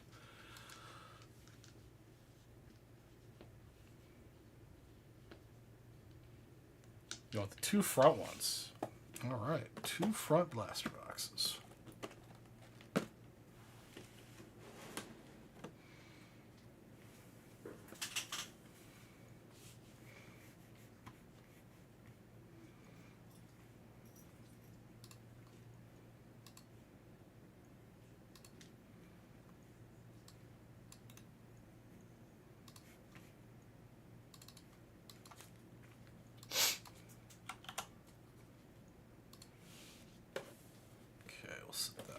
Side. Start with this one. All right, 2025 Blaster Chrome. Let's get an auto. I'm still looking for something numbered 25 or less for tonight's show. That would be nice. That would be nice. Nice rookie. Hopefully not a pitcher.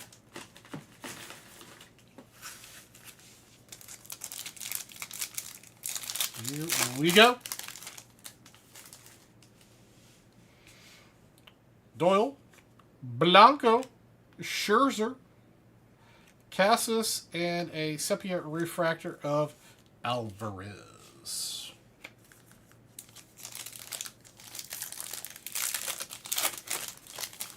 Homemade meals. Nice. Nothing better than a home-cooked meal. Matthews. Nice little all-etch Ronald Acuna Jr. I definitely love these all-etch inserts. They've done a really nice job with those. Ray Wave Ty Madden rookie. And Leon.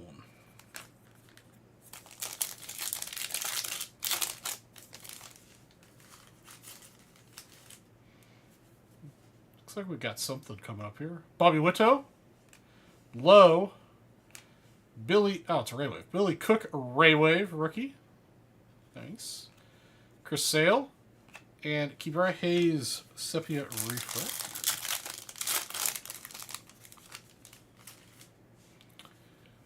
Snell, Verlander, Fitzgerald, Warren, and Dylan Cease sepia refractor.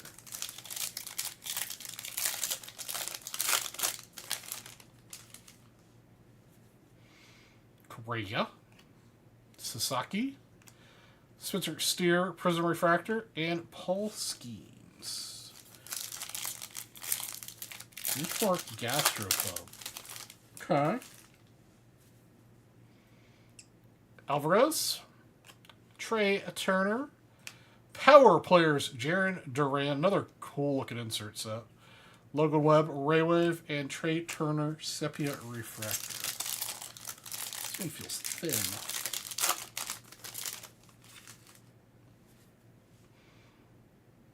Falafel, Hap, Nemo, Ray Wave, and there we go. That's nice. Ben Rice. I think it's refractor. No, it's not refractor. Ben Rice rookie. Okay, we can do better. Let's see low number and auto. Not a pitcher. Am I asking too much? That's too much tops.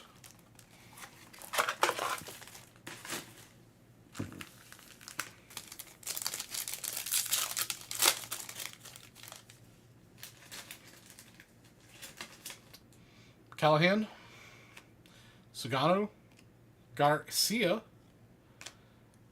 Adam. We're not going to even bother to try to pronounce his first name. There goes, nice one. Reese Hines, Sepia Refractor.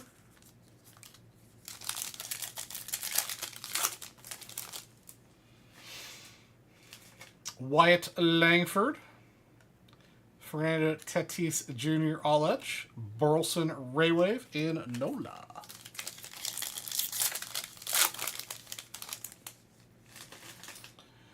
Mackenzie Gore, Butler, Singa, O'Neill Cruz Raywave, and Kyle Tucker Sepia Refractor.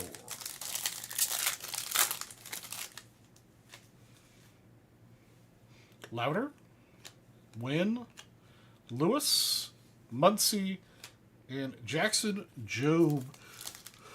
Oh, my. Oh, sorry. Sepia Refractor. Man. Severino, McRae, Noel Jones, Prism Refractor, and Bichette. All right, come on. We got 2 more shots here. Let's at least get to the numbers, you guys. Acuna, The Fortune 5 with Bryce Harper, Josh Lowe, Raywave, Orbolski, and Joey Bart, Sepia Refractor.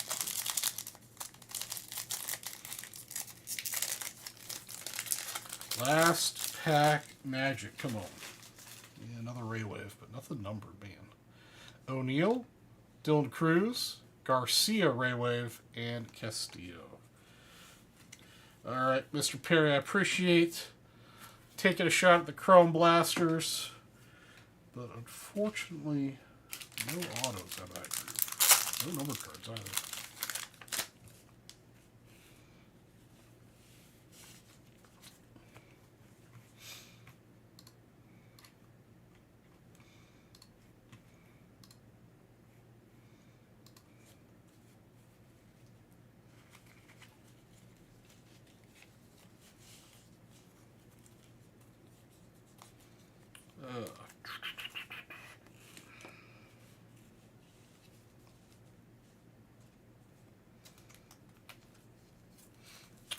Jeff, did the Brewers lose today? Did we gain a spot, or did we stay even today?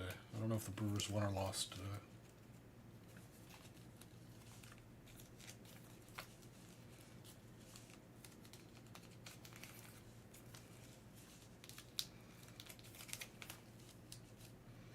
Oh, we played them. See, I'm a terrible Cubs fan. I am such a terrible Cubs fan. All right, so that means we gained 6 games back now. All right.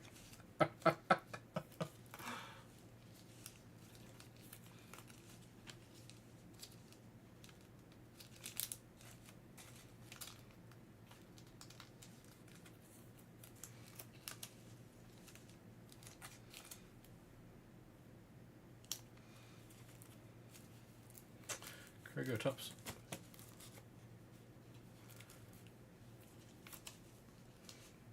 Yeah, if we could pull off tomorrow, that's great. Yeah, be 5 back. That's not too bad. Topps Chrome in general has been so underwhelming week over. Topps doesn't include Cal Raleigh in the checklist. Who could win VIP? Checklist full of no names. Yeah. I mean, you guys have heard my rants about... I mean, yeah. I mean, the rookie class for 25 is not doing us any favors. Topps putting in so many variations and basically copies of variations in products isn't helping. Printing the product to the moon isn't helping.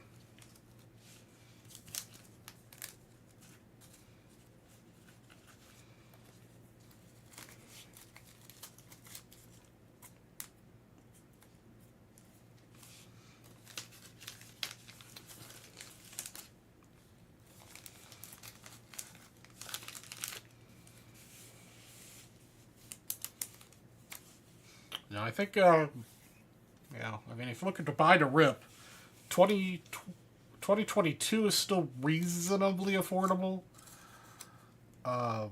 In 24, by the two picks in recent years. I mean, obviously, if you find some 2018 that's not price of the moon, that's the best in recent years, but that's it's going to set you back. But 2022's got some huge potential.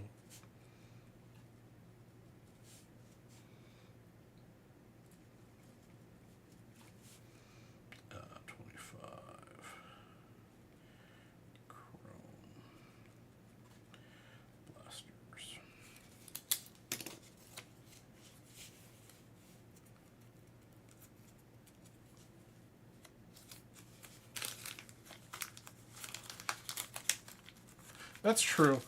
And Craig, riddle me this. I can't remember off the top of my head. Wasn't 2022 update the year that they didn't guarantee autos in update hobby?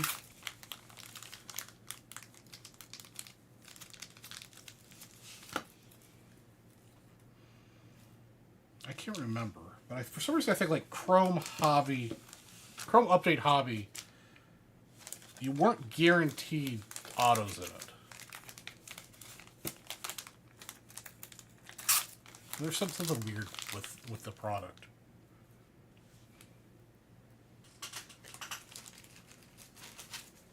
Or am I just off my rocker? Which is also a reasonable response.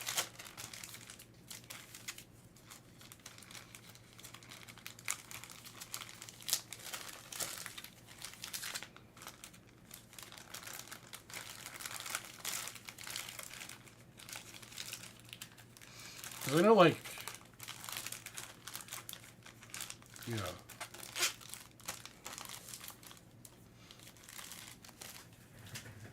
Like they did, they also didn't. I don't think they did Jumbo that year.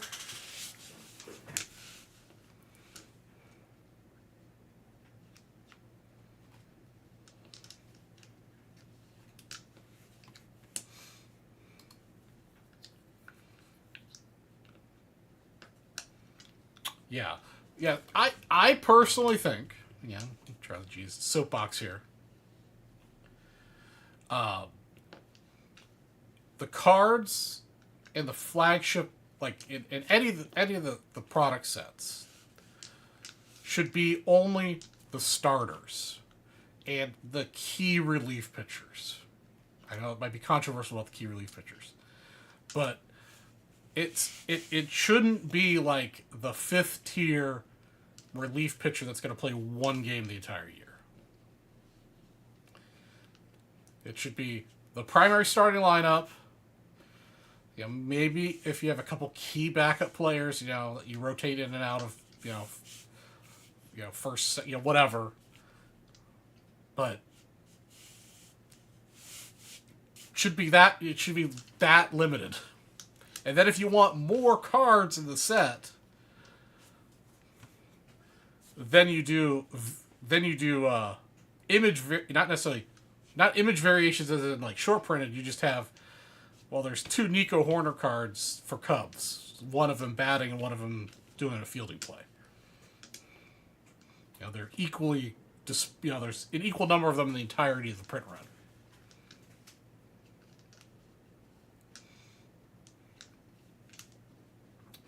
If they did that, and then yeah, no, you know what you say.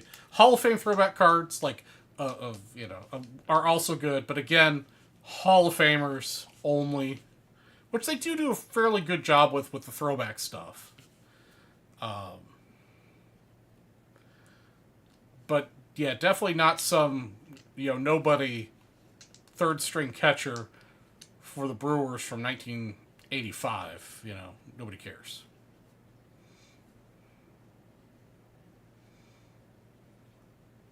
And then if they did that with the player checklist, then all the auto. I mean, yeah, you still get you still get a relief pitcher auto, but at least it'd be a relief pitcher that relief pitches in 10 games a year, 20 games a year. Or if you got a pitcher auto would be a pitcher that actually plays, every 6 game.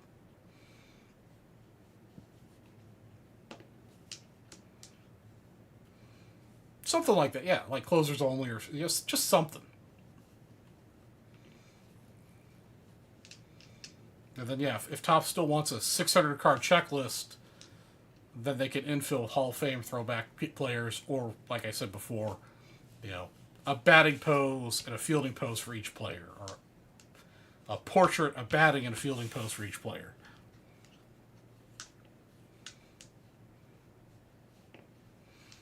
You could go back to, like, a similar, like, to what, Series 1, Series 2, Series 3, where, okay, Series 1 is the 200 card set of player portraits. Series 2 is the player set of the players in batting.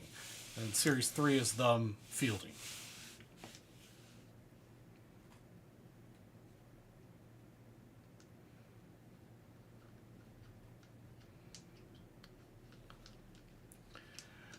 So I think in like flagship products, no.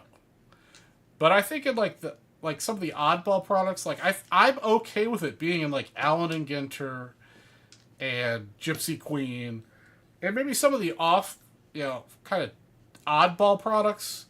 I think it's fine, but I do think that they should be limited to superstars of the game, like people that are huge fans of the game, not just random other sports people or just random pop culture people. I have no problem with, I don't know. I'm having a hard time picking names out of my head that are huge baseball fans. But yeah, they're I mean, for my own selfish reasons, sure, I'd love to have a card of myself in a set, but I really don't think anybody would care. But I think like big celebrities that are big into baseball, fine. Same thing with football products. Celebrities are big into football, fine. But having breakers in sets, having influencers in sets, people that aren't into baseball, and no.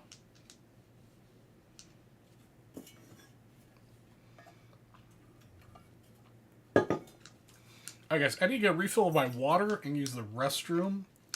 While I'm gone, if you spend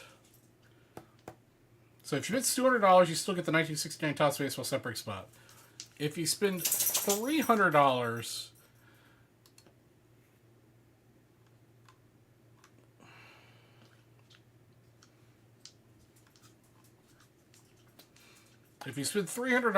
I'll up it to a 57 spot.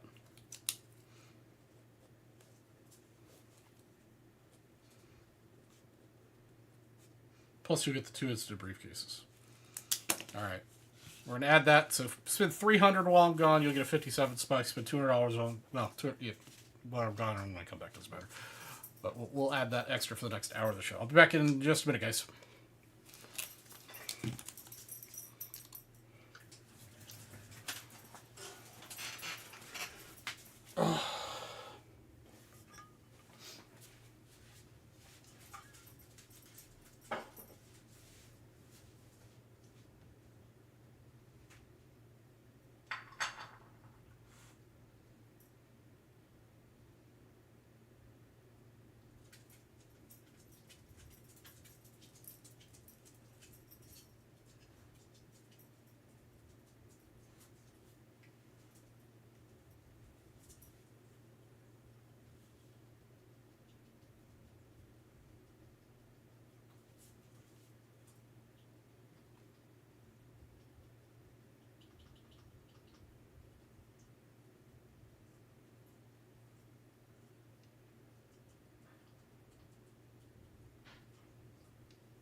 All right. All right. So Milch, I think there is an opportunity for an 80s 90s sitcom TV show set, like a product to come out, it's not something they can do every year, but they could do a couple of them, with different series maybe. Like, I mean, for people my age, most of you guys watching, 90210, Roseanne, Saved by the Bell, Married with Children. I'm trying to think of all the other cool sitcoms that were, Yeah,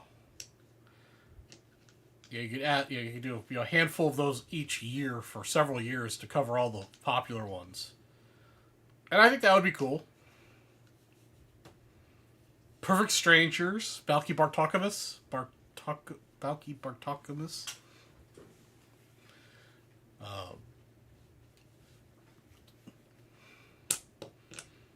I think that would be cool. I'm not sure how much interest would be in it. I personally would enjoy it.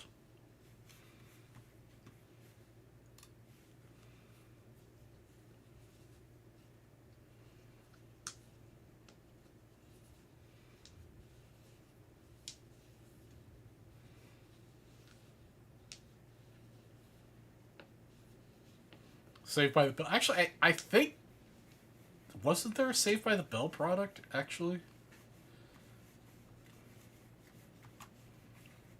Let me see.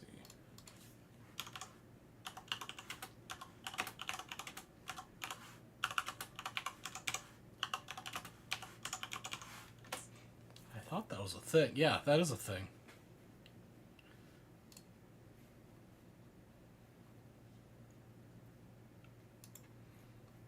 Oops. I gotta find a link.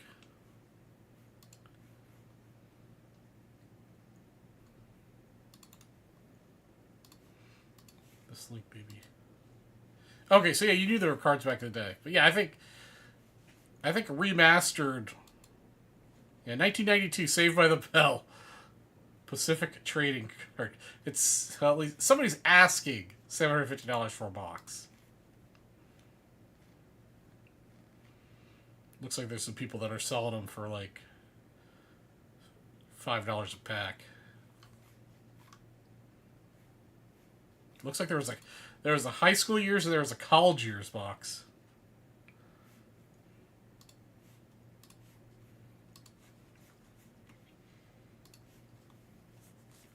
But yeah, I think that would be cool. I mean,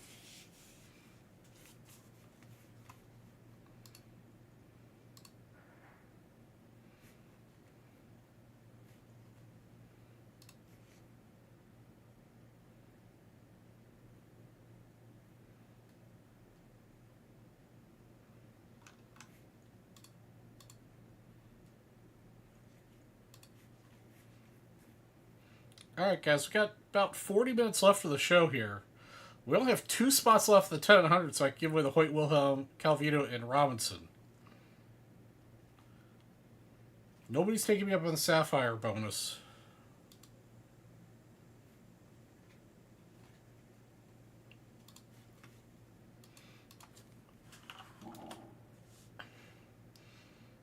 Hey, what's up, Mariachi and Blevins? Yeah, see, I mean, again, I love Bundy. Yeah, Married with Children. It's something I actually have been meaning to rewatch here recently, and haven't. But I would love to. I think I would love to rewatch it because I remember loving it growing up.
I agree, Kamikaze. I agree.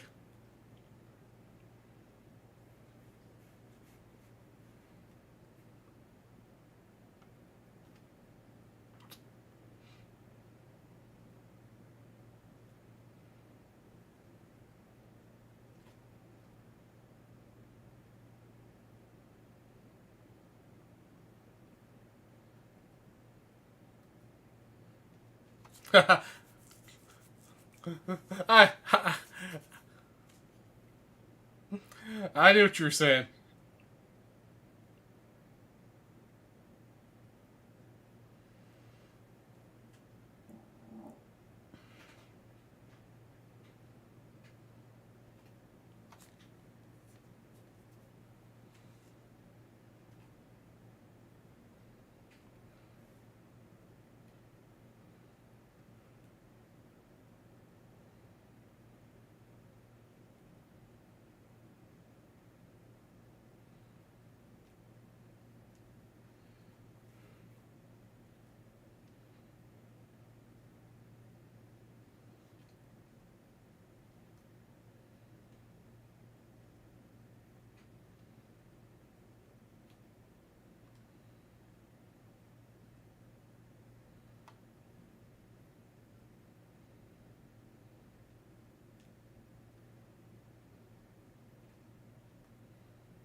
What other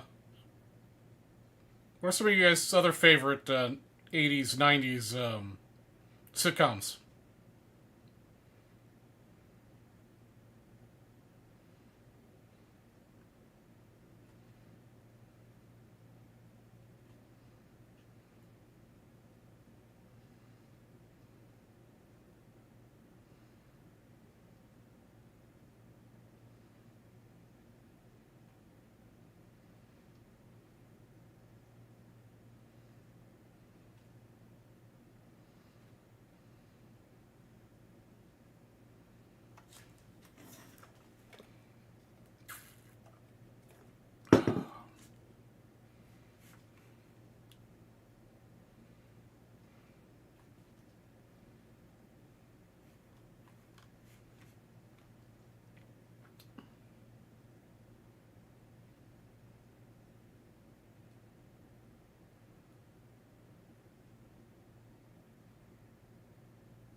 Yeah, the Friday lineup.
So what's going on, guys?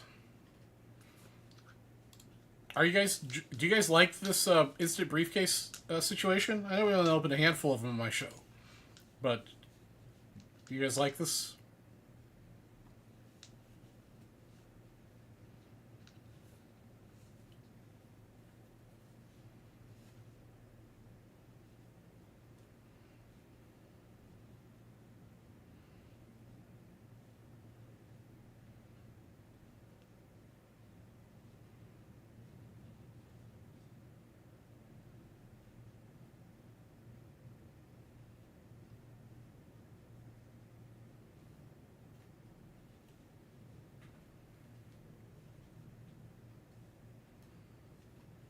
Something new? All right.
Um, I have just under 1,800 cards on ComC right now.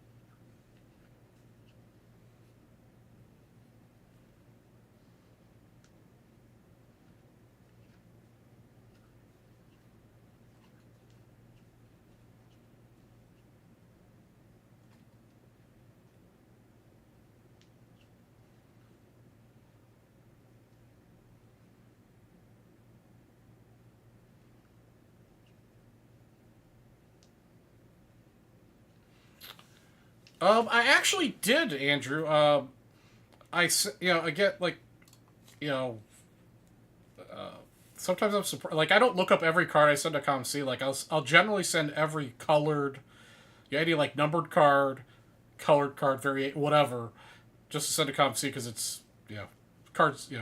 Ungraded cards are just easier to sell to ComC, and occasionally I'll be surprised that a card raw is worth a lot of money, and because they're high grade or the high resolution scans they provide, I have had them send a couple cards in for grading, and some come back nines. I've got a couple tens back.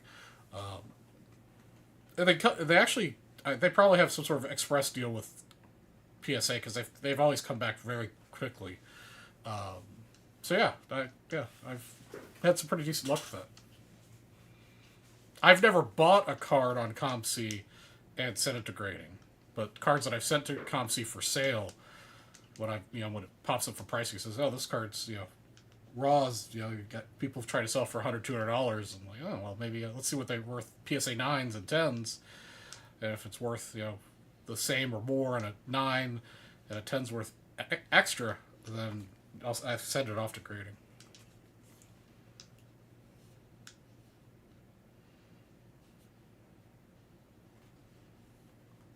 Yeah, no, for sure. I mean, it's definitely I find it super convenient for all the I mean, the primary idea is all the cards I send over there $10 or less. But I do have some do have and have sold some pretty expensive cards on ComC. I've even started doing the ComC eBay because their take is less than me selling them on eBay directly with PayPal.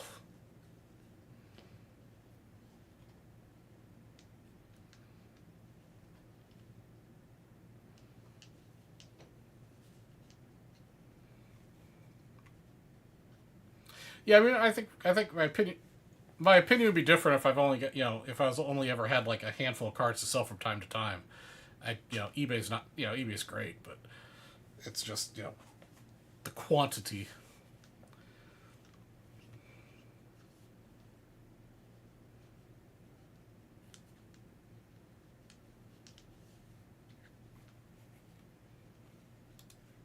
Yeah, they did have they did have recently a free graded card, and I sent in I think 100 slabs here. I think it was right before. Was that right before Nationals? Uh, yeah, I sent in like 100 of them.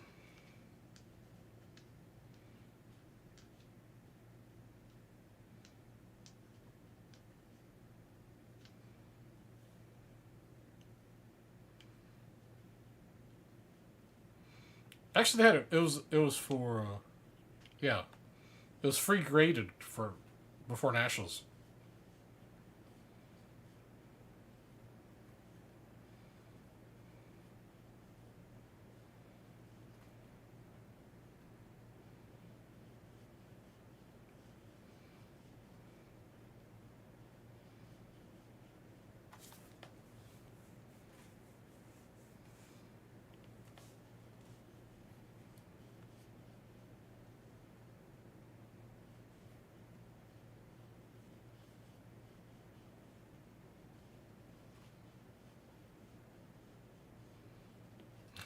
Nice.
Yeah, I did a big submission like early on in my ComC when I was like clearing out all of my bulk, and I don't remember how heavy the box was, but it was like I think it was like 18 by 24 by 8. I think it was 3 or 4 shoe boxes full of cards. It was a heavy box.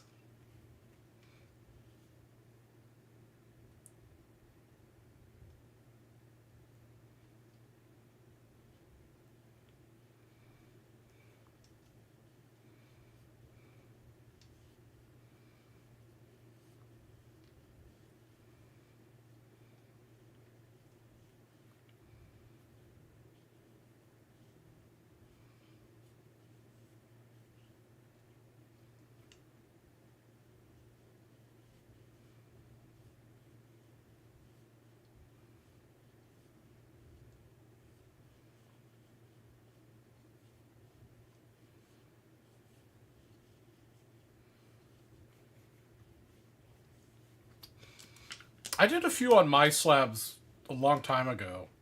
I thought it was easy.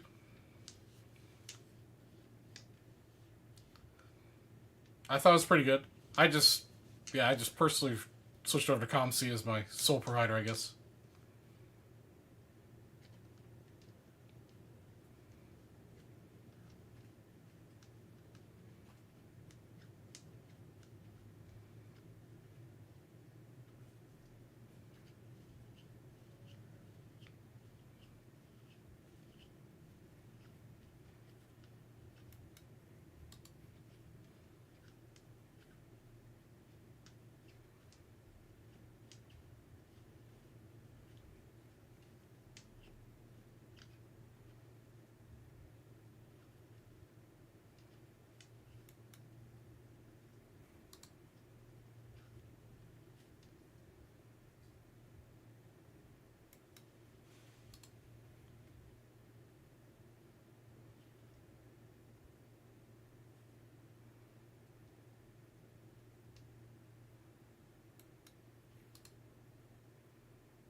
Do you just get cash or buy other cards? I rolled some of the low end and some nice higher end stuff. For good trade cards, a couple others. Yeah, so on ComC, I primarily buy other vintage cards from time to time, or I cash it out as a store credit to Blowout.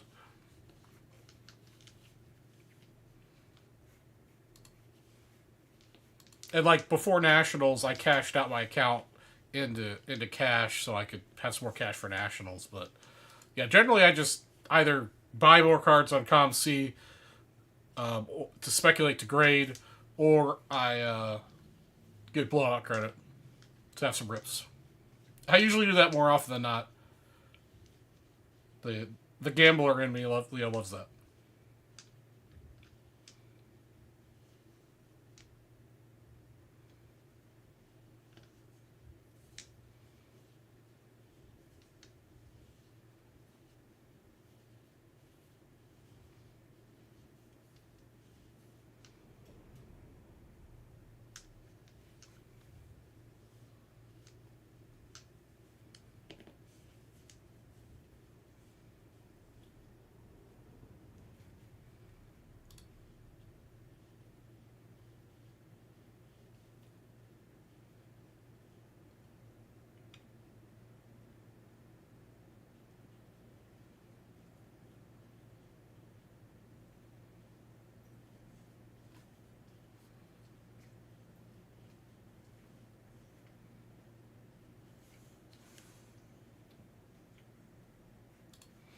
Yeah, I wish the buy sell trade was more active.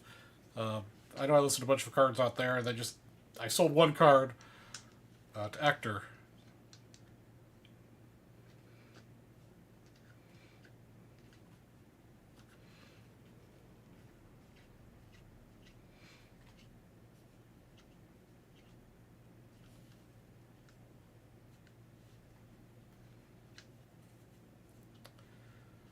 That was the coolest thing I saw at Nationals.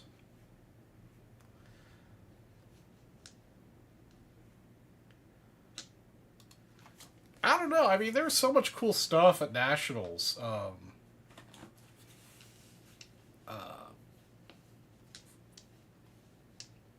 Yeah, the 50. Yeah, the 50. I saw that 51 Bowman Mantle that you sent. I think you sent me a picture of that too.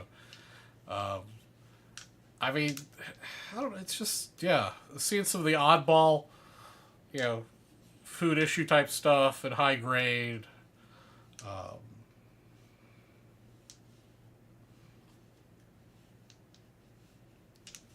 hey, what's up, Chef?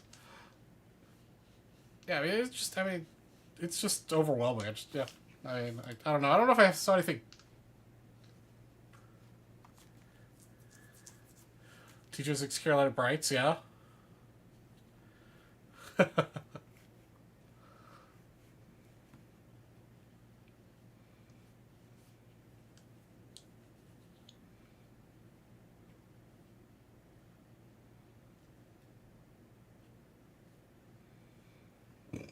Oh, excuse me.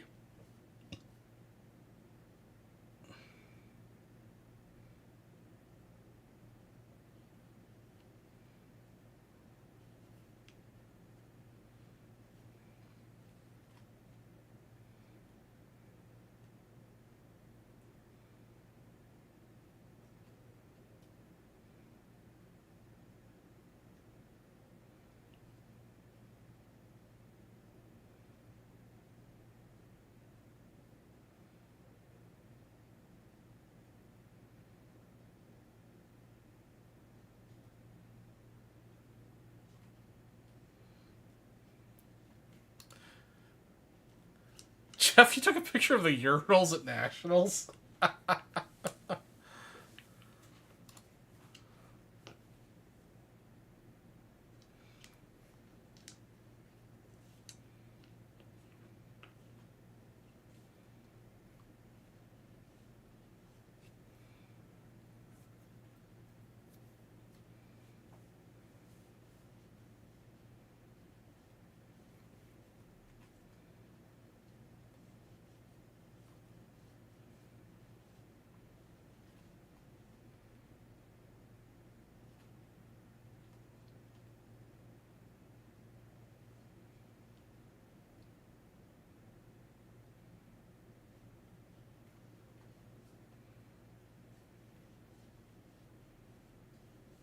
That's right. We do need a $200 hero to close out the 10 at 100. Again, the prizes are from right to left. Hoyt Wilhelm, Rocky Calavito, and Brooks Robinson. Plus, you spend $200, you'll get a bonus 1969 Topps baseball set break spot for the purchase, and you'll get an instant briefcase. And if you combine that with the secret special there on the right with the 2018 Topps Chrome Sapphire, and another $50 product, you'll also get a 71 Topps baseball set break.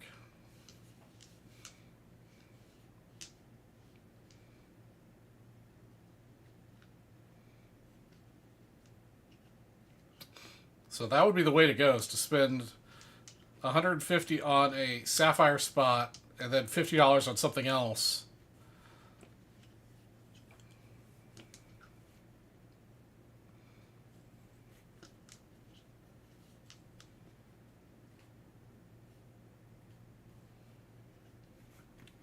He sent the picture of the Ural to me.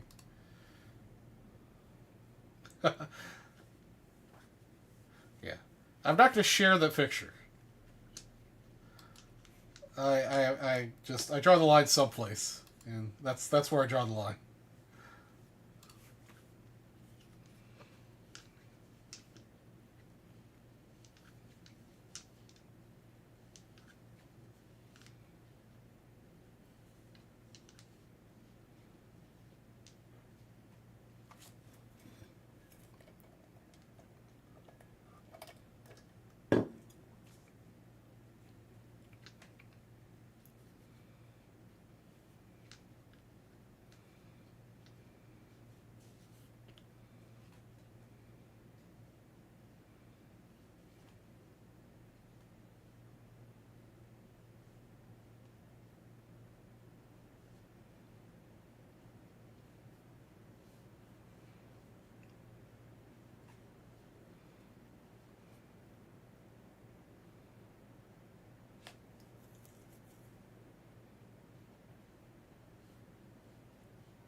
Another repack snipe on the north. Oh, yeah?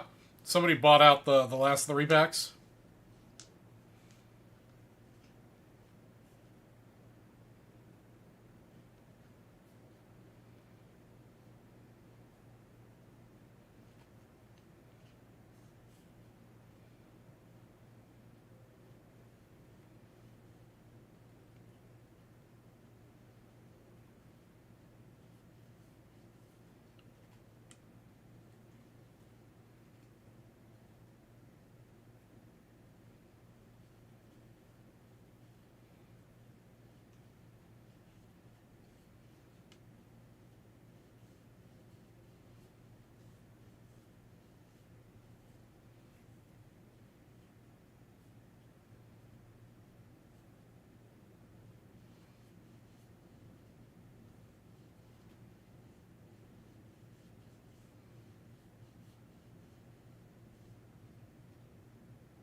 The legendary, okay.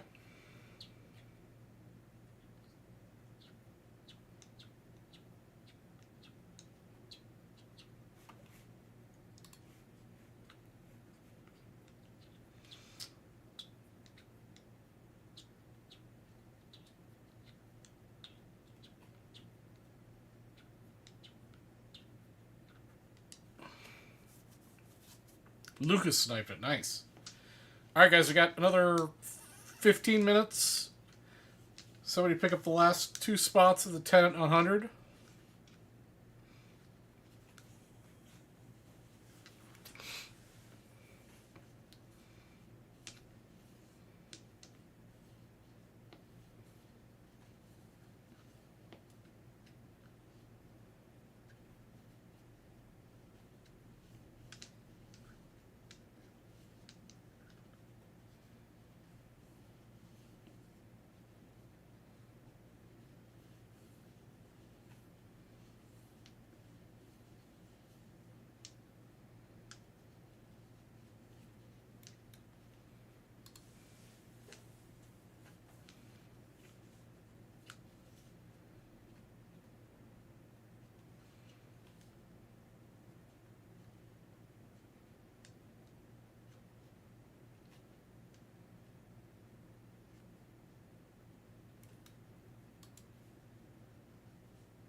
All right, Charles Perry is our hero of the night, taking up the combo deal of the Sapphire spot and a Blaster Vox to close out the 10 at 100.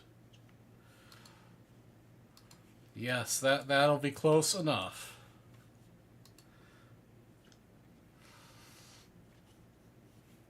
All right, let's get the briefcases up here. Pick which briefcase you'd like to get. We've got 1 and 2, 15 through 20, 24, 25, 30, 39 through 43, 45, 6, 7, 49, and 50 available.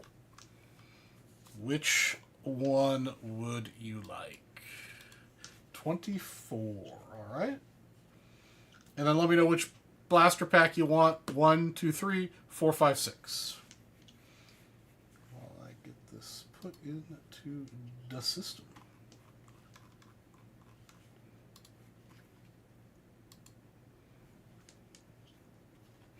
You want numero 1, all right?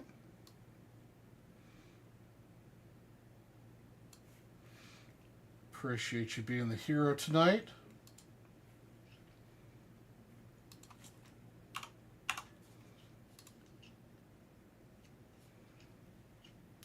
Okay, case number 24.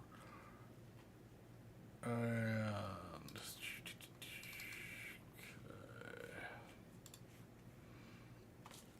all right, let's see what 24 has. I'm hoping it's gold or red.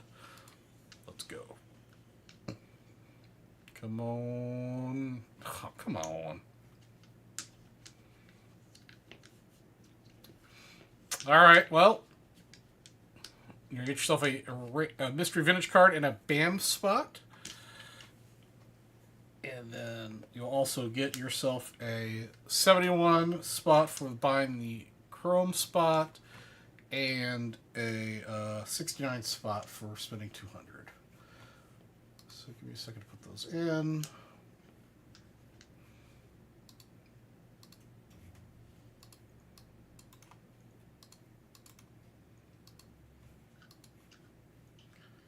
Okay, those are in. Parts insurance. Sorry, I should say.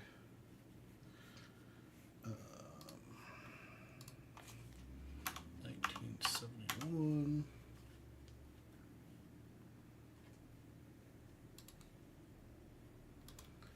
And a 1969.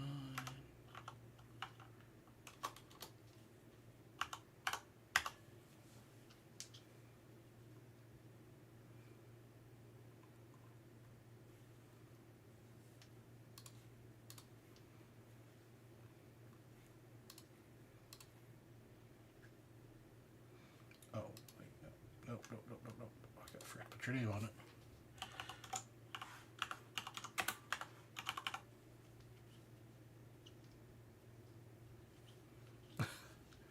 No problem, man. Makes it a hell of a lot easier for you if you're watching the replay later to figure out when your break's breaking. Yeah, we do things right here in the West. As right as we can. Hey man, you know what? The Sapphire will eventually break. I think we're going to start pushing on a little harder to get it broken, but all right. Let's get your blaster box open, and then we'll do the 10 and 100. Yeah, or if I'm doing something else.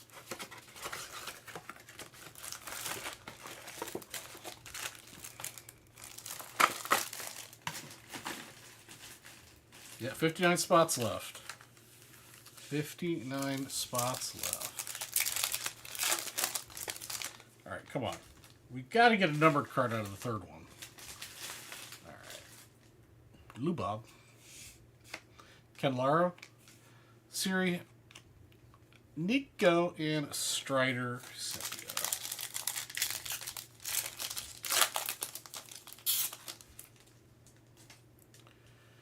Cease. Jacob Wilson throwback insert. Thorpe Raywave and Birdsong.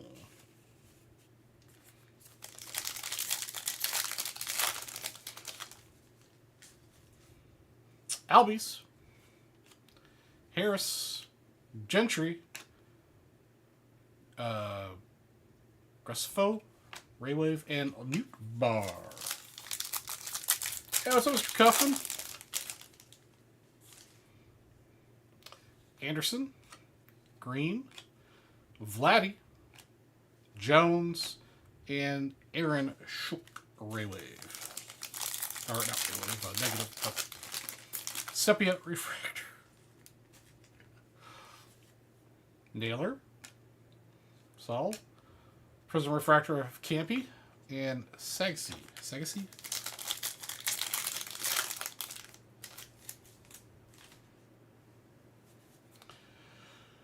Merrill, Turing insert, Mookie Betts Raywave, Garrett Cole, Kettle Marte. Last pack. Sam sent me some duds, it looks like. Mookie, Jack, Turang Raywave, and Amador. That is your 25 Blaster Chrome pack. No heat. Hopefully those set break spots pan out for you. Or more importantly, hopefully the Chrome Sapphire spot pans out.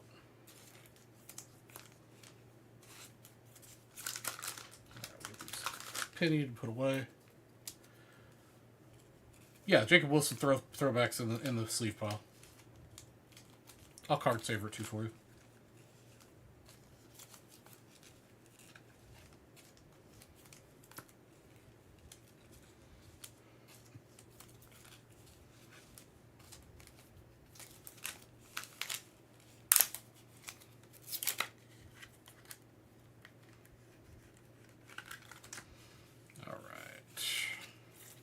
Oops. Okay, write this down, and then we'll do the 10 at a hundy.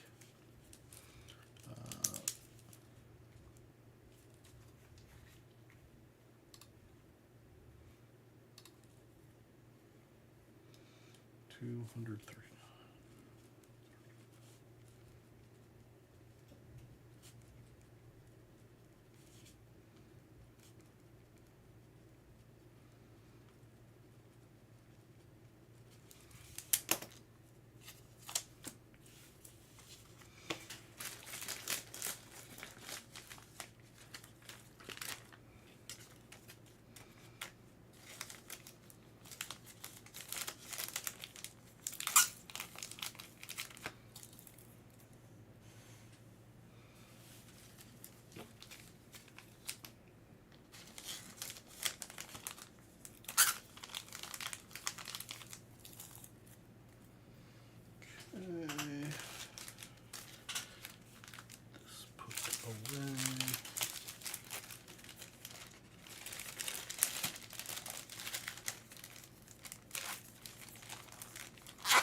All right.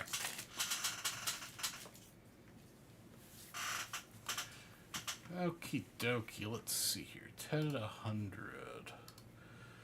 We're doing this duck race style. So it's going to be the race between Bennett Page and Charles Perry. Bennett's got 4. Mr. Perry's got 6 spots. Duck race.